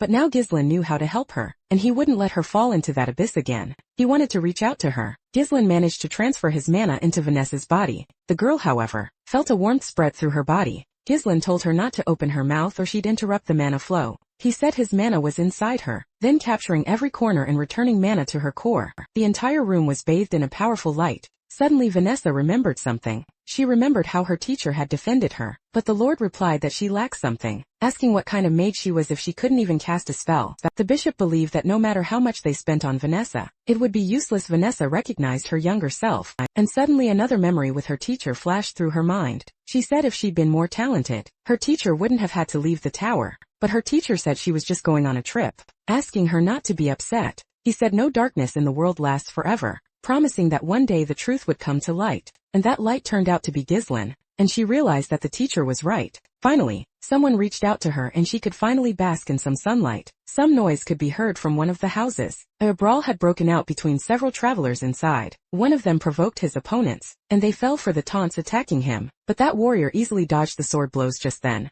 But he quickly noticed that too. Holding the first by the hand, he flung him aside and took down the second warrior. They were thrown back with such force, they ripped a hole in the building. He chuckled as he said he hadn't even had time to warm up yet. Others laughed, saying some worms were getting in the way of their feast, and everyone agreed so no one could stop them. Now another friend of theirs was fishing outside. They asked if his training had gone well, but he just asked for what was needed. Then the man said there was an order from Desmond. Upon hearing that, he then took off his helmet, and as he put it on he prepared to leave on a mission. He added that it was a boring place anyway. Meanwhile the news reached the lands of Perdium, and Ghislaine's father looked grim. He received a letter, informing him that Ghislaine had killed Gilmore de Greed, and they would seek revenge. The man then ordered the soldiers to be summoned, but the man was outraged by this accusation. Everyone thought they were trying to start a war out of thin air, but the Lord continued trying to keep up appearances. Suddenly he heard that the people needed a stone. Ghislaine was sure the vassals had leaked information about the changes, but others were outraged by their vassals' betrayal. The Lord mused that sometimes, even doing the right thing for the land could lead to ruin. But it seemed Ghislaine was already expecting this. The knight declared they had more forces and lands than the de Grads, but then someone cut their visit short. Scoven had more news to deliver. He informed everyone right then. After scaling the wall, the Lord suspected a conspiracy, as the enemies appeared right after the declaration of war next. They reported the troop numbers and their weaponry, but the power gap was so massive, everyone started to panic. Then Lord Perdium snapped everyone back to reality. He declared their bickering was stealing precious time. They needed to defend themselves. Civilians were evacuated immediately, and he had to announce the war had begun. As he approached the castle, he mused that his son had no talent, but his death allowed the war to commence. Count de Grad was impressed by the castle, and then Perdium then turned to his brother, demanding to know what was going on. But de Grad declared his son had been killed on these very lands. What's more, he was slain by Perdium's own son. He offered Perdium a surrender, promising no bloodshed. Ghislaine watched in silence at that. The lords were outraged by the unfolding events. Ghislaine understood such an outcome was unavoidable, and since they brought siege weapons, he intended to destroy them. Suddenly he heard that his father was defending Ghislaine's son, and that was Perdium's final answer. That tone alarmed de Grad for an instant. Sam was impressed by the Grand General's imposing presence. The Grad-2 expected no less from the Wolf of the North. Then he turned and told Perdium not to regret it. Standing by the wall, everyone heard Degrad's distant laughter. Then the knight asked for orders, but others dissuaded them from fighting. The lords protested vehemently, but Perdium remained silent. Chaos muddled his thoughts. Suddenly the war began and the enemy proved ready. He didn't know what to do in that moment. Then Gislen told them to prepare for a siege. His father looked at him surprised. Gislen asserted the power difference was more than double, and once the siege weapon was ready, the enemy would attack with full force. Gislen stated their best option was to call for aid and resist. His father replied that even if that were the case, what to do next wasn't clear. This made Gislen let out a discreet chuckle, and he whispered something to his father. He didn't reply, only staring at his son, surprised. His Lane was betting everything on a radical shift in the situation. He decided to discuss what to do with his people. However, Jillian was out of ideas. Coward 2 was deep in thought. Belinda couldn't believe the war had actually begun. Then Gislen decided to lay out their course of action. Gislen decided to strike at the enemy's supplies before it was too late, but Belinda questioned how they could do that. With so many eyes fixed on the castle, Gislan then turned to Kyre and Jillian. Kyre reported that as Gislan requested, they had positioned troops in the forest in advance, and the anti-Dirus bark cloaks they'd requested were already prepared. Gislan asserted that small, camouflaged units could easily carry out sabotage, but he told Belinda they didn't know where the supplies were stored, and he needed her to scout out their situation. The girl was surprised by the task. Infiltrating enemy ranks was dangerous, but Gislan trusted Belinda to handle it. Now only one small thing remained: play a trump card that would end the war a few days later. The supply camp was located in the rear, and the commanders were pleased with its position. One of them was thrilled to soon receive a share of those lands. Then someone started approaching the camp,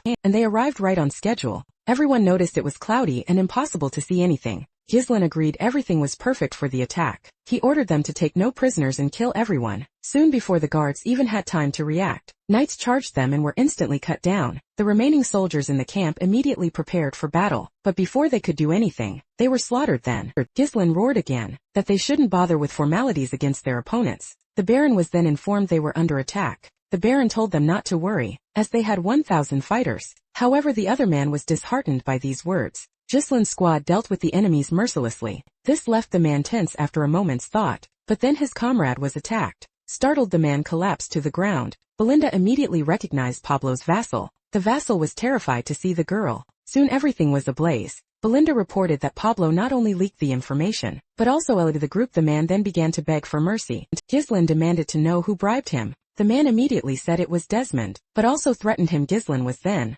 convinced that Desmond had handed the army over to the Degrads. Meanwhile, the man kept trying to curry favor with Gislen, dismounting his horse. The man then became overjoyed and thanked him for the opportunity, but without a word Gislen lopped off his head. The man didn't even have time to understand what had happened, and Gislen refused to make a deal with him. After all, he believed traitors deserved nothing but death. After setting the enemy camp ablaze, they prepared to return. Belinda looked at Gislen. Gislen had received orders to return to the castle. After all, it was highly probable they had already begun their attack. Attacking from the rear would destabilize their formation. He assigned the left flank to Cowher and Belinda, keeping the right for himself. Then he turned to Jillian and entrusted the enemy base to him. The man agreed to take on the task without any issue. Belinda asked who would be in charge of the main gate. No one understood his reply. Then in silence, he turned to his comrades and smiled, declaring that this war would open a new chapter in their history. Lord Perdium ordered them to prepare for the attack. The crossbowmen moved to the wall and tried to target the enemy. However, they had already scaled the walls. There were too many enemies, so everyone engaged in close quarters combat.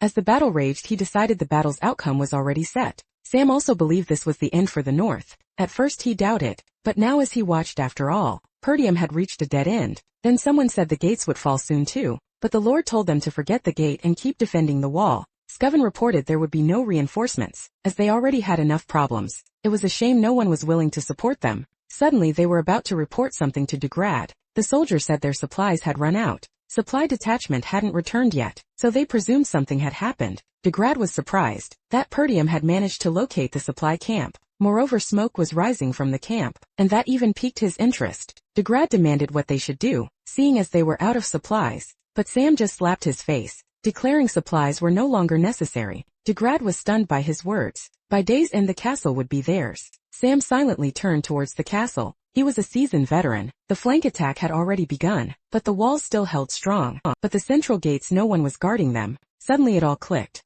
He sent every last soldier to charge. He commanded them breach the central gate. He stayed put for a moment and called one of his fighters. When Aiden stepped forward, but they should have stayed, held their ground still. They kept scaling the wall. Perdium, meanwhile, kept slaughtering soldiers. Then Scovon alerted his lord to something. It turned out siege towers were rolling towards them. To their dismay, the towers were the exact same height as the walls. Perdium immediately ordered the catapults prepared. Their setup had just finished. They immediately began firing, desperate to stop the towers from reaching the walls. The enemy watched as the metal projectile flew, but before it could hit someone, smashed it down. Perdium was aghast. They didn't immediately recognize him. But then Perdium saw that knight staring. He couldn't believe it was Sam. Sam declared Perdium's downfall was inevitable. Then he ordered the battering ram brought out, and everyone aimed for the gate. After scaling the tower, warriors stormed onto the castle wall. In the heat of battle, several soldiers were positioned at the gate standing guard. Meanwhile, the mages were tied up. Alfoy furiously demanded their release, refusing to surrender their lives.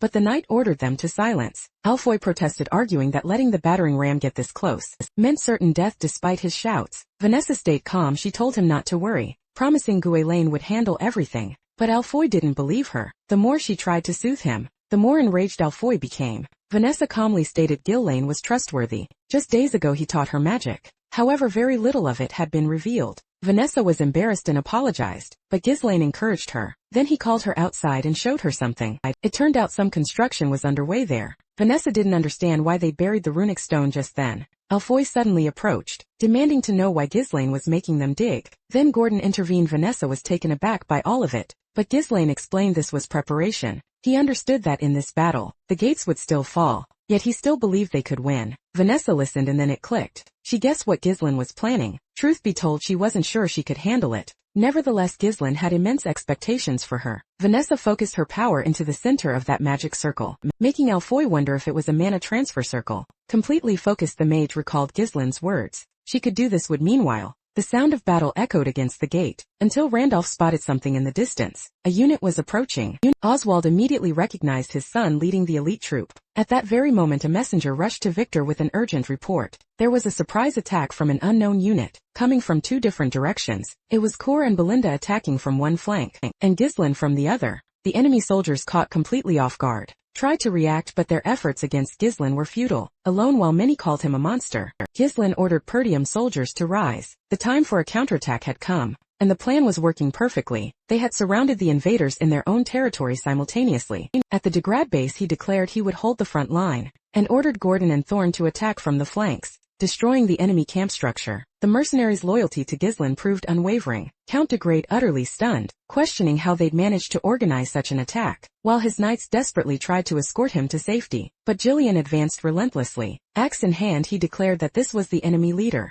and he would be taken prisoner. However, one of the elite knights blocked his strike. Jillian immediately realized this opponent was no ordinary soldier. The Lancer praised their courage for launching an attack with such reduced numbers, demanding to know Jillian's name before the duel. The mercenary coldly replied there was no need for introductions. Meanwhile, on the west wall, she trapped them with her mana threads while Cower finished them off. Belinda, annoyed, asked if there was really a need to get her so dirty, to which he replied she just needed to dodge because they couldn't stop. Now on the east wall, Ghislaine decimated the enemy ranks. They would exploit the invaders' panic to ensure everyone fell that day. One of the Count's commanders yelled outraged, asking how his soldiers dared turn their backs on the battle. Lancers turned to block Ghislaine's path, who whispered to his horse that it would be best to dodge, and the animal obeyed, dodging all the spears with supernatural agility. The soldiers were so shocked, they didn't even see Ghislaine's attack coming. He applied a leg lock to the first soldier's neck, and used him as a base for a devastating circular strike, knocking everyone around him down, decapitating them or splitting them in half. However, Ghislaine realized the situation on the wall was worse than he'd imagined. At this rate, the defenses would fall before they could open the gate. Even with the pressure they were exerting, the enemy's numerical superiority was still dangerous. One misstep, the enemy commander roared for Ghislaine to be stopped, now screaming they couldn't let him advance another inch. So Ghislaine knew his time was running out. Before the wall crumbled, he had to end this, channeling aura into his massive blade. He decapitated the first soldier in a flash. The second dropped with a gaping wound in his chest, and the third didn't even see death coming. Ducking a hail of arrows, Ghislaine skewered the commander with his blade, then using the weapon as a grappling hook to launch himself to the top of the wall. The enemy army's Grand Captain Victor, impressed, he'd taken down the entire camp single-handedly. The gate, however, still held strong. A soldier reported the gate's defenses were tougher than expected, estimating another 10 minutes to breach it, but Victor demanded it be done in 5. Meanwhile, he'd personally handle the enemy captain, threatening to kill his own men if they failed. Cower, however, intervened, declaring Victor wasn't going anywhere, because the mercenary leader wanted to play with him. Victor proved to be incredibly seasoned. His first move was to have his horse deliver a brutal kick to Cower's steed, killing the animal instantly and throwing the mercenary off balance. But the king of mercenaries was quick enough to dodge. He was, however, stunned when Victor blocked every single one of his attacks. With pinpoint precision, Victor scoffed mercenaries who thought they were strong. The captain's next blow didn't just push Coeur back. It shattered his blade in half and struck him squarely. The captain sneered. Coeur realized Victor's strength was real, confirming Ghislaine's warning. Ghislaine had warned him his name was Victor, the de Grad family's ace in the hole. A warrior more powerful than anyone Ghislaine had ever met. Except for Ghislaine himself, Victor would use his overwhelming force to smash through the walls. Defenses exactly as planned. But if he decided to abandon the gate, Artyom's plan would crumble. That's why Coeur couldn't give up. His only mission was to hold Victor back. With a defiant grin, Coeur admitted this was one hell of a cursed mission. Across the battlefield, engaged in the duel, Adam couldn't lead his soldiers effectively. Jillian was starting to get frustrated that he couldn't hesitate any longer. But Adam's heavy shield absorbed every single one of his blows. He couldn't remember the last time he'd faced such an impenetrable defense. Seizing an opening, Adam managed to land a decisive blow, pinning Jillian to the ground with his shield. At that very moment, the enemies managed to breach Perdium's gates. Vanessa had already siphoned all the mana from the exhausted mage, and declared she needed just a bit more. Victor announced the gates were open, and ordered all units to attack immediately. He commanded Count Degra be brought forward, taking full command of the invasion. But Cower cut in. Not yet. He wouldn't let Victor leave. The enemy captain questioned why the mercenary leader would risk his life, for no apparent reason now that defeat was imminent. Meanwhile, Adam told Jillian the gate was open and they had lost. He conceded they were blindsided by the rear attack, but that the final outcome would be the same. Perdium's mistake was thinking they could fill the power gap with mercenaries, who would never be a match for elite knights. Both Victor and Adam severely underestimated the mercenaries. Coeur stood up, stating it mattered little whether they were mercenaries or knights. Jillian finished his thought, declaring that the only thing that mattered in battle was to win or die. Adam retorted there was no point talking to an animal, but as he lunged with his spear thrown to the ground, Adam incredulously asked how he dared call himself merely a mercenary, as he desperately blocked the axe threatening to cleave him in two. Alien replied that no matter how good the defense, there would always be an opening.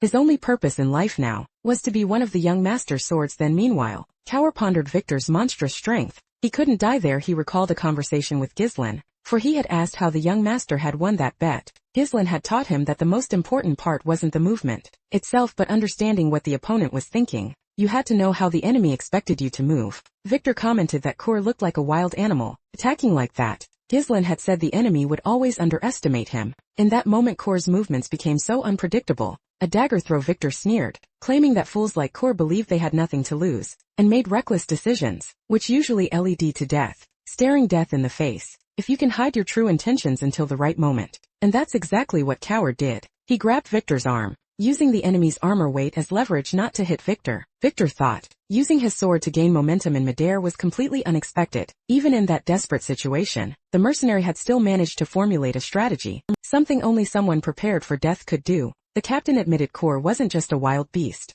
He had talent. It was common to push past limits when facing life or death. Victor regretted knowing him for such a short time, and admitted he'd misjudged him, granting him the right to his last words. Cower with a smirk. Victor was almost hit by Belinda's attacks as she launched her threads, pulling Coeur away from the captain's deadly reach. All of that was to buy time, and they had succeeded. Victor realized the attack was surprising, and if it weren't for the woman, Coeur wouldn't be foolish enough to trade his life for a single blow. Without a bigger reason, this meant there was a bigger plan. Victor suddenly understood that if he didn't get inside the gates in time, something terrible would happen. He saw Vanessa concentrating immense power. Vanessa had a simple plan given by Ghislaine. When the enemies broke through the main gate and crowded the entrance, they would turn the tables using her magic. She had asked if she could do it, and Ghislaine had replied that he trusted her. The magic circle radiated so much mana that even before being hit, a colossal explosion of fire swept through the entrance, even those who hadn't even entered the castle yet. The sight on the horizon was both terrifying and awe-inspiring. The surviving soldiers desperately tried to flee, death getting carbonized in the process, but Ghislaine intercepted those who tried to escape, ordering his forces to surround the gate immediately. No invader would leave alive. Victor watching the flames. Most of the troops were being burned alive. The captain found it infuriating. They had meticulously planned that war for years, predicting all of Perdium's escape routes. And yet his men, that mercenary, and a mage capable of incinerating hundreds of soldiers in an instant, had ruined everything. It was too much of a coincidence to be true. Victor concluded they had fallen into a trap. He ordered a retreat to regroup, believing that outside the forest, it would be easy to reorganize their forces. But when he sent for Adam, he saw his subordinate's head being carried by Jillian. The mercenary announced that they had already destroyed Adam's troops and base and that it was time for Victor to surrender. Victor refused to accept that the war would end that way. He swore he would give his all to rip off Jillian's head too. This was now his personal war. Meanwhile, Perdium's forces counterattacked, cutting off the Grad soldiers from escaping. Ghislain declared this was their chance to turn the tide. Belinda appeared. Ghislain said he was fine. A thumbs up from the mercenary confirmed he'd survived. Belinda commented that if they'd waited any longer, he would have died, admitting she'd thought the plan was idiotic at first, but Ghislain pointed out that it had worked. Belinda swore she'd never do something like that again, reminding him they only pulled it off, thanks to the accumulated crystals. When Ghislain asked about Jillian, this made the young master leave immediately, because Jillian was facing Victor himself. Victor's blows were so heavy, he was without a doubt the enemy army's most powerful warrior, combining brute strength and speed. A blow sliced Jillian's shoulder. The mercenary admitted the enemy's superiority. Unable to find an opening, Victor scoffed, calling him a damned mercenary. Without difficulty, Victor hooked his blade into Jillian's axe. The next blow would decide the fight. Despite being impaled, Jillian avoided death at the last instant, deflecting just enough to protect his vital organs. Victor recognized his tenacity, understanding how he'd managed to kill Adam. No one had withstood his attacks for so long, but Victor considered it foolish for Jillian to have wasted energy on Adam, only to face him afterward. He declared that if Adam had died by the mercenary's hands, but now it was Jillian's turn. Victor's final attack was interrupted by a great sword. Hurled in his direction, it was Ghislain.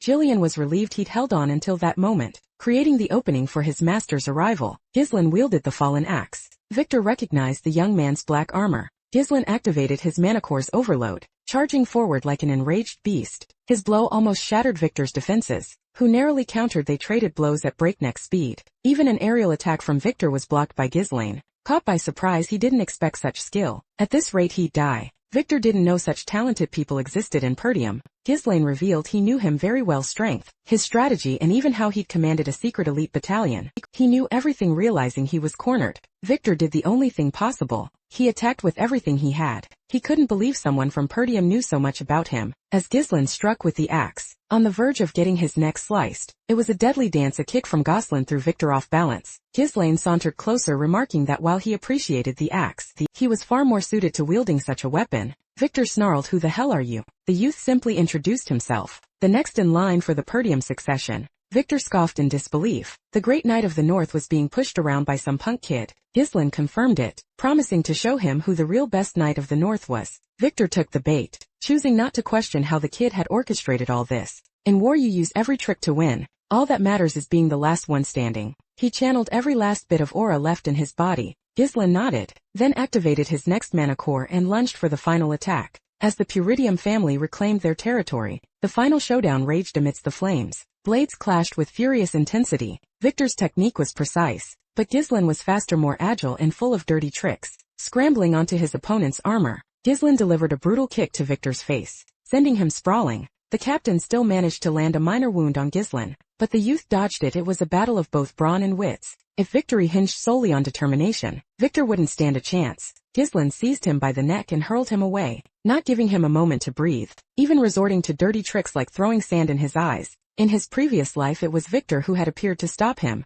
After numerous clashes in that other life, Ghislain had finally killed him, but it had taken too long, allowing more enemies to rise and destroy the Perdium family. Now his resolve was set. Anyone who dared to threaten his family would face only one outcome: death. His strike ran Victor through. With his dying breath, the captain gasped out, asking again who the hell this kid was. Ghislain replied that the Ghislain Victor knew, or expected to know, was nothing but human trash. But that version no longer existed. He admitted the fight had been fun. Ultimately, the Perdium family triumphed. Ghislain and Jillian returned wounded but alive. Everyone waited with bated breath. When Ghislain asked if everyone had survived, his men rushed to him, cheering his incredible leadership. They'd never seen a war like that before. Ghislain thanked them for their support. Kier joked, asking if old man Jillian was throwing himself at the captain over a little scratch, to which the mercenary replied it was nothing. Belinda warned that they were bleeding heavily. He explained that Vanessa had fainted from exhaustion, just like the other mages. Randolph hugged Ghislaine, but the young man's real concern was for his father.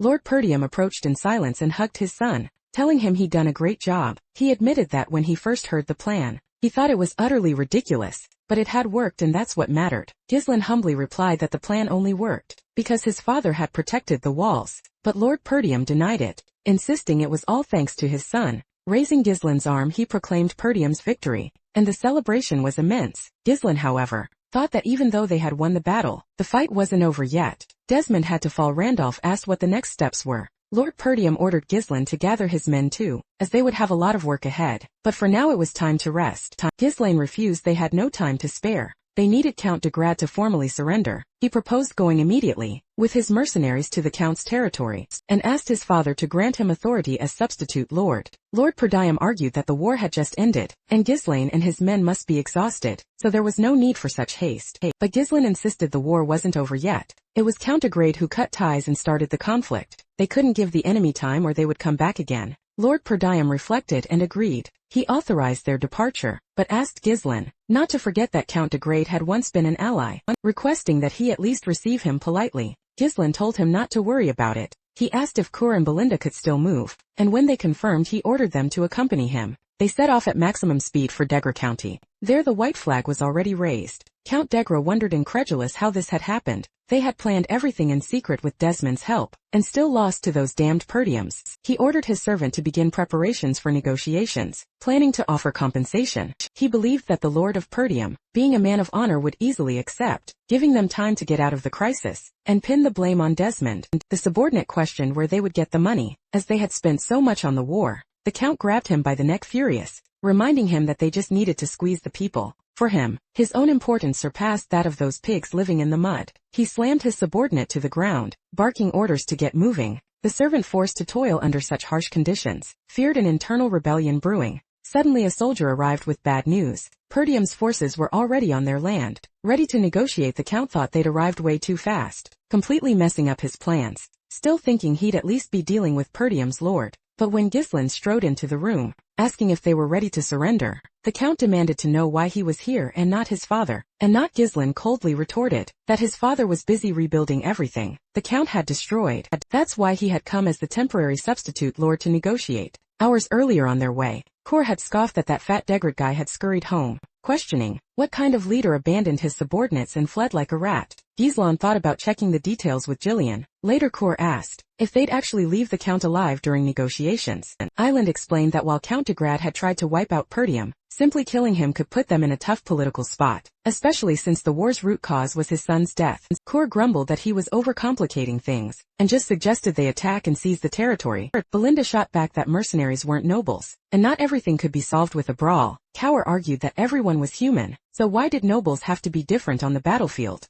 Ghislaine told them not to worry. He was just quoting what his father would do. He, the Grad, was theirs now. Back in the present, Ghislaine ordered the Count removed from his presence immediately. The noble was literally carried out, screaming for them to take their dirty hands off him. Belinda asked if they could really do that, and Ghislaine confirmed it. The Count protested, but Ghislaine threatened him with his sword, branding him a traitor blinded by greed, and declaring that for Perdium's enemies. The Count, terrified, Ghislaine replied that since he'd risked so many lives in the war, it was only fair he put his own on the line as well. Realizing the crazy kid was actually going to kill him, the Count begged him to wait. He agreed to pay a fair price and offered his territory. Everyone was shocked. Ghislaine thought it was obvious he'd prefer that over dying. He remembered that by law, inheriting territory required blood ties to the current owner. It wasn't something that could just be given away. The Count promised to find a way, suggesting they invent a story that Ghislaine was a distant nephew. He yelled at his subordinate to get paper and pen immediately. The Count kept begging, offering financial compensation if Ghislaine would just wait a bit.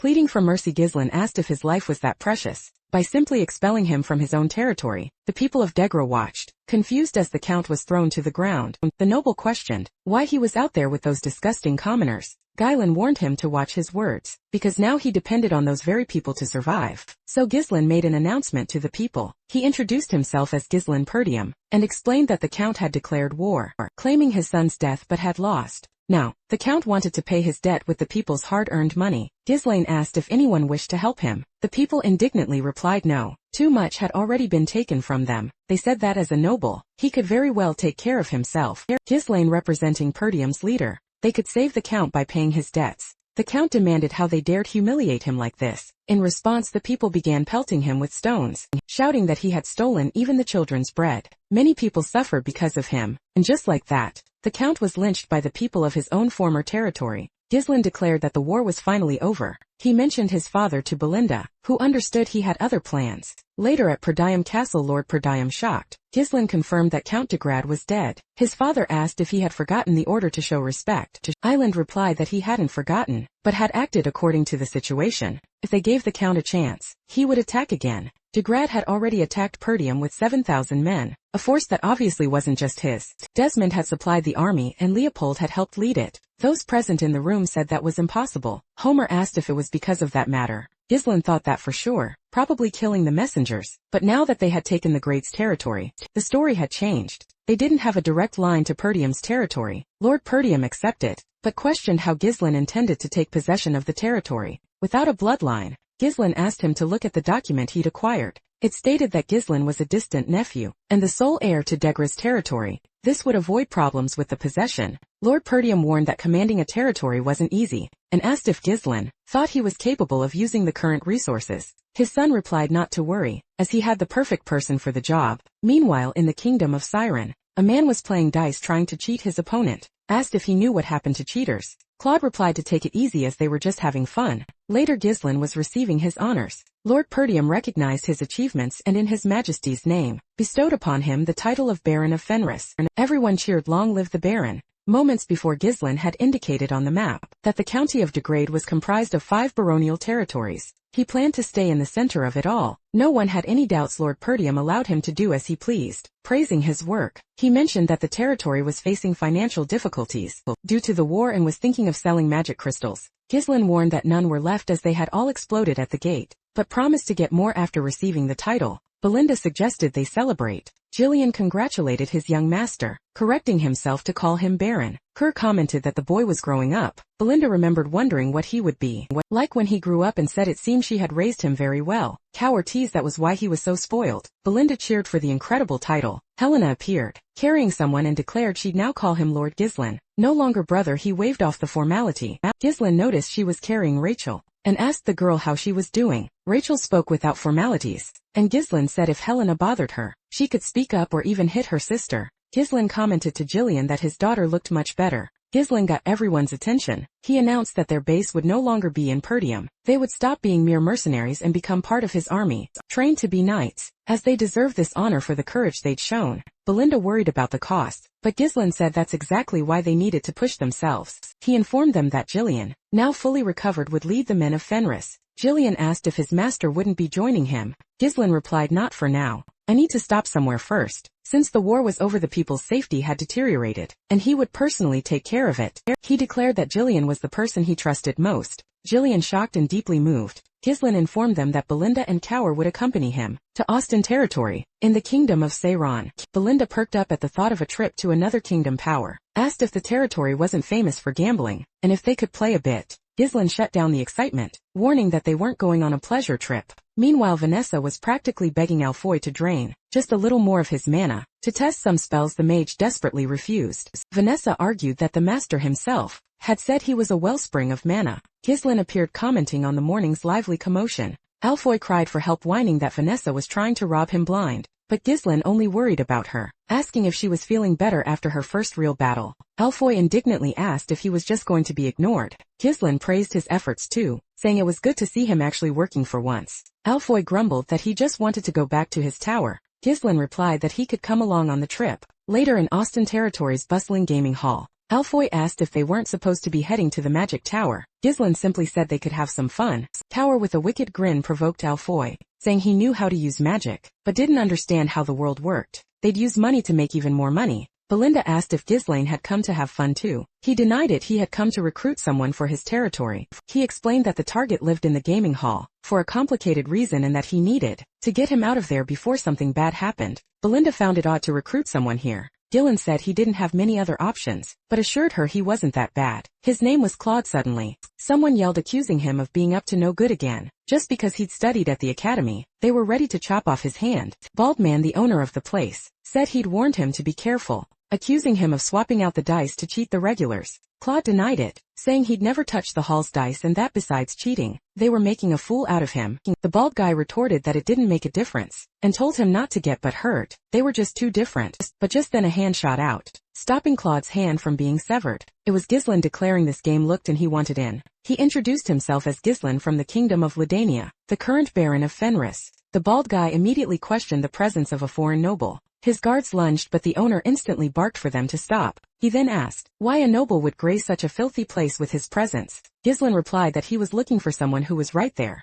then ordered Claude to get up because he'd come to take him away. Meanwhile Cower and Alfoy were deep in their game. The wizard had racked up 1,000 points. All the luck at the table was squarely on his side. Cower was thoroughly impressed by Alfoy's uncanny gift. Alfoy mused that even selling scrolls all day wouldn't net him this much cash. His heart had never pounded so hard. Just then a commotion erupted from upstairs. Belinda asked if that was the man they'd come for. The bald guy replied he was sorry, but taking him would be difficult. All his players were sacred. He had to pay up island then asked Claude if he was cheating. Claude, seizing the opportunity, profusely apologized to the Baron. He explained they conducted constant inspections, but just as he was winning, a modified die mysteriously appeared and they pinned the blame on him. Belinda was outraged. Ghislain asked if it was true. The bald guy retorted that their relationship didn't matter. He wanted to know if he could trust the words of a cheater. He warned that even as a noble, Ghislain could face diplomatic problems if he got involved. He suggested Ghislain pretend he hadn't seen a thing and just leave. Ghislain flat out refused. He proposed resolving everything with a simple agreement.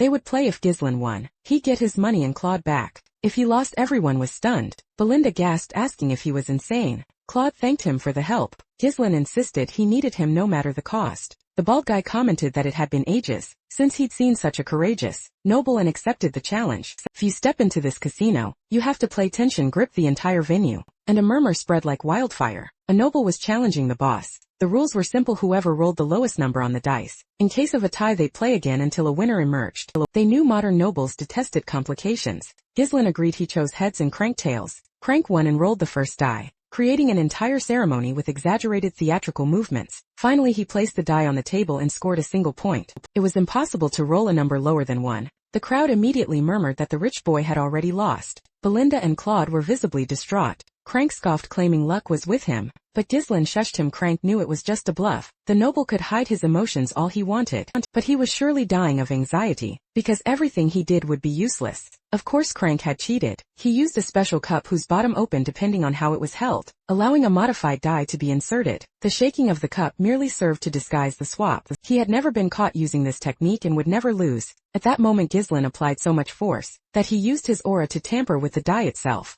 He casually asked if the person with the lowest number won, didn't they? Then he crushed the die, turning it into dust. Crank asked incredulously what had happened, and the audience questioned if he had really turned the die into dust. The manager yelled that it was cheating, but Ghislain grabbed his hand and asked what he was hiding there. It was the modified die. Ghislain sarcastically reminded him that games were sacred, and cheating wouldn't be tolerated. The manager wondered how he had found out as a last resort, but the noble easily dodged, replying that he should have been honest from the start. Ghislain criticized Crank's hypocrisy. The manager, furious, declared that the noble had barely arrived and already annoyed him, guaranteeing he wouldn't leave there alive. When the guards attacked, Ghislain didn't even break a sweat. He used his own mercenaries as a springboard to reach Crank, and put his sword to his neck. Boss Crank was subdued. Cower commented that they should choose better who they messed with. Belinda asked what they would do now. Ghislain declared that according to the agreement, he announced that Crank, manager and administrator of Baron Austin's main casino, been caught trying to cheat a foreign noble. The fate of a casino that lost trust was already sealed.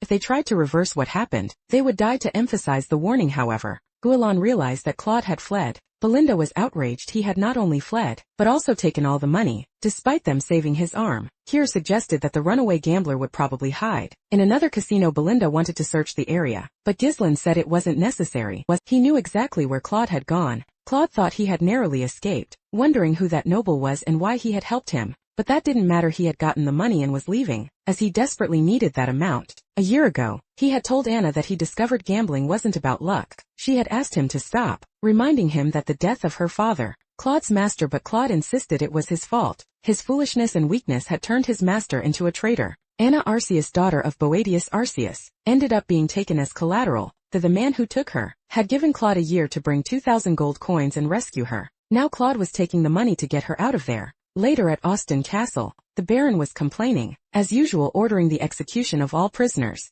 crowding the jail a night. reminded him that it had been almost a year since the trader's daughter was captured, and asked if there was any news of Claude. The Baron replied that he had heard Claude was just wasting time in casinos, without winning anything, and that Crank seemed to handle him well. He commented that if she weren't a trader's daughter, he would even use her as a maid, but his conscience prevented him, so he ordered her executed along with the others. The knight questioned what they would do if the scoundrel actually brought the ransom. The Baron decided they would take the money and get rid of her in secret, because no one would care about a dead casino gambler. At that moment, a messenger announced Claude's arrival with the money. Claude placed the 2,000 coins on the table, stating he had brought everything accounted for, and demanding Anna's immediate release. The Baron confirmed the coins were real. Claude replied that he had wanted in a bet. The Baron ordered his arrest, claiming his origins were suspicious. As guards seized him, the Baron said he'd confirm with Crank, and told Claude to stay quiet in his cell if he didn't want to be executed. Claude yelled it was ridiculous and swore to kill the bastard. Someone burst in, taking down 2 guards. He introduced himself as Ghislain Perdium, Baron of Fenris from the Kingdom of Ladania, and he had Crank in his custody. Ghislain sat down, propped his feet on the table. A knight called him insolent and demanded respect for the Baron. Cower drew his blade, asking if they wanted to complicate things. The Baron declared he wouldn't tolerate such behavior. Ghislain replied he wasn't being insolent, he just wanted compensation. He grabbed Crank's chin and explained that, almost making him and Claude lose their entire fortune at stake. Crank cried foul, accusing them of cheating, but Belinda quipped that the bald guy only knew how to lie. The Baron thought Crank the idiot should choose his targets better, and asked what Ghislain wanted. The noble replied that in a casino, the Baron of Austin owed him and Claude fair compensation. The Baron argued he couldn't confirm Crank's innocence. Ghislain retorted that it absolutely concerned him. He threatened to spread rumors of cheating, questioning how the Baron would deal with the swindled nobles. Baron asked if he was being blackmailed. Ghislain demanded double the amount on the table. Claude was shocked but remained silent. Ghislain promised to consider nothing had happened if the Baron accepted. The Baron called Claude a miserable ingrate for bringing a foreign noble to rob him. Cower commented that the good part was just beginning. Belinda joked it almost looked like they'd set the whole thing up. Ghislain borrowed a dagger from Belinda. The Baron threatened to kill everyone there to erase the incident, but Ghislain was faster. He hit the Baron in the face with a money bag, while Cower and Belinda intercepted the guards. Ghislain ordered them to take them down without killing. In moments the knights were defeated, and the Baron's personal guard was knocked out by Ghislain, with a blow to the neck. Watching it all unfold, Claude wondered who these people were, and why they were doing this for him. He remembered Ghislain saying he needed him at all costs, but he knew there was no kindness without reason. The wounded Baron demanded how he dared to harm a noble. Ghislain reaffirmed he'd take the money and Anna, asking if there were any objections. Claude played along, saying if the Baron had any issues later. On their way back, Claude admitted he did, but he thought she'd find more peace in her homeland than by his side. The man who had caused her father's death, Guilan, thought his debt to Claude was paid in his past life. Now he was free of it. Guilan asked what he thought of the place. Claude commented that given the chance, he cut the throat of that territory's lord, as the barony looked like a dump and easy to conquer. Ghislain asked if he was suggesting he cut his own throat. Claude, surprised, asked if he was really the owner. Ghislain grabbed him by the neck and declared that, and would need to pay his debt by putting everything in order. Claude tried to backtrack, but Ghislain said it was too late. Meanwhile, Desmond, watching Ghislain's plans unfold, grew increasingly furious, and immediately ordered a letter sent to Amelia, accelerating their plan later at Fenris Castle. Everyone gathered to begin the work. The newly liberated domain was a complete mess. Guilain appointed Claude to various administrative roles to normalize the domain since they planned to plant, and Claude questioned if they'd really plant in those parched fields. Guilain confirmed, explaining they'd use the blood python's bones as fertilizer. Old facilities would be renovated, crystal warehouses built. Claude asked if he was joking being named administrator, supervisor, secretary. He complained about the excessive workload, but Ghislain told him to seize the chance and hire people if needed. Claude tried to escape, but Wendy, wielding threads like Belinda and sent by the housekeeper, captured him. Now she was his personal guard. Claude cried for help. In his past life, a noble had a duty to protect their inhabitants. The peasants' distress was created by greedy nobles.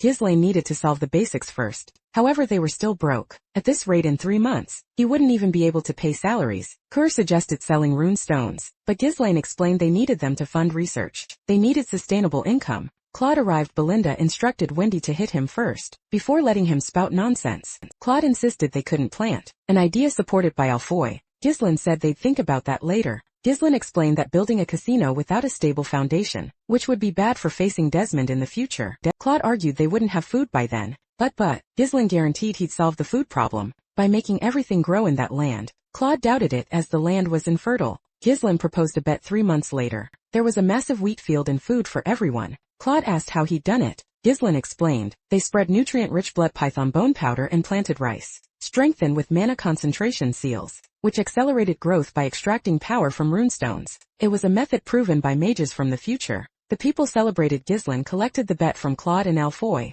If they had won, they'd get 5,000 gold and freedom. Since they lost, they became unpaid slaves for 10 years. They knew they were screwed. With food secured, they could use the runestones for other purposes. Rupert from the Magic Tower. Ghislaine argued that if Fenris were attacked again, Rupert asked why. He always thought of extreme solutions. Island requested more mages to establish the branch. The mages were used in major construction, digging dwellings and canals, building the Fenris branch of the Crimson Flame Magic Tower. Although initially rebellious, Fenris recovered rapidly. However, Claude warned of a twist and rifled. Amelia had begun war preparations. Ghislaine thought it had happened faster than in his past life, because he'd gotten involved earlier. Desmond and Amelia Duke Delphin's puppets. Ghislaine's war wasn't over. Tell me what you thought of this story. Leave a comment with a rating from 0 to 10. I'm curious to know.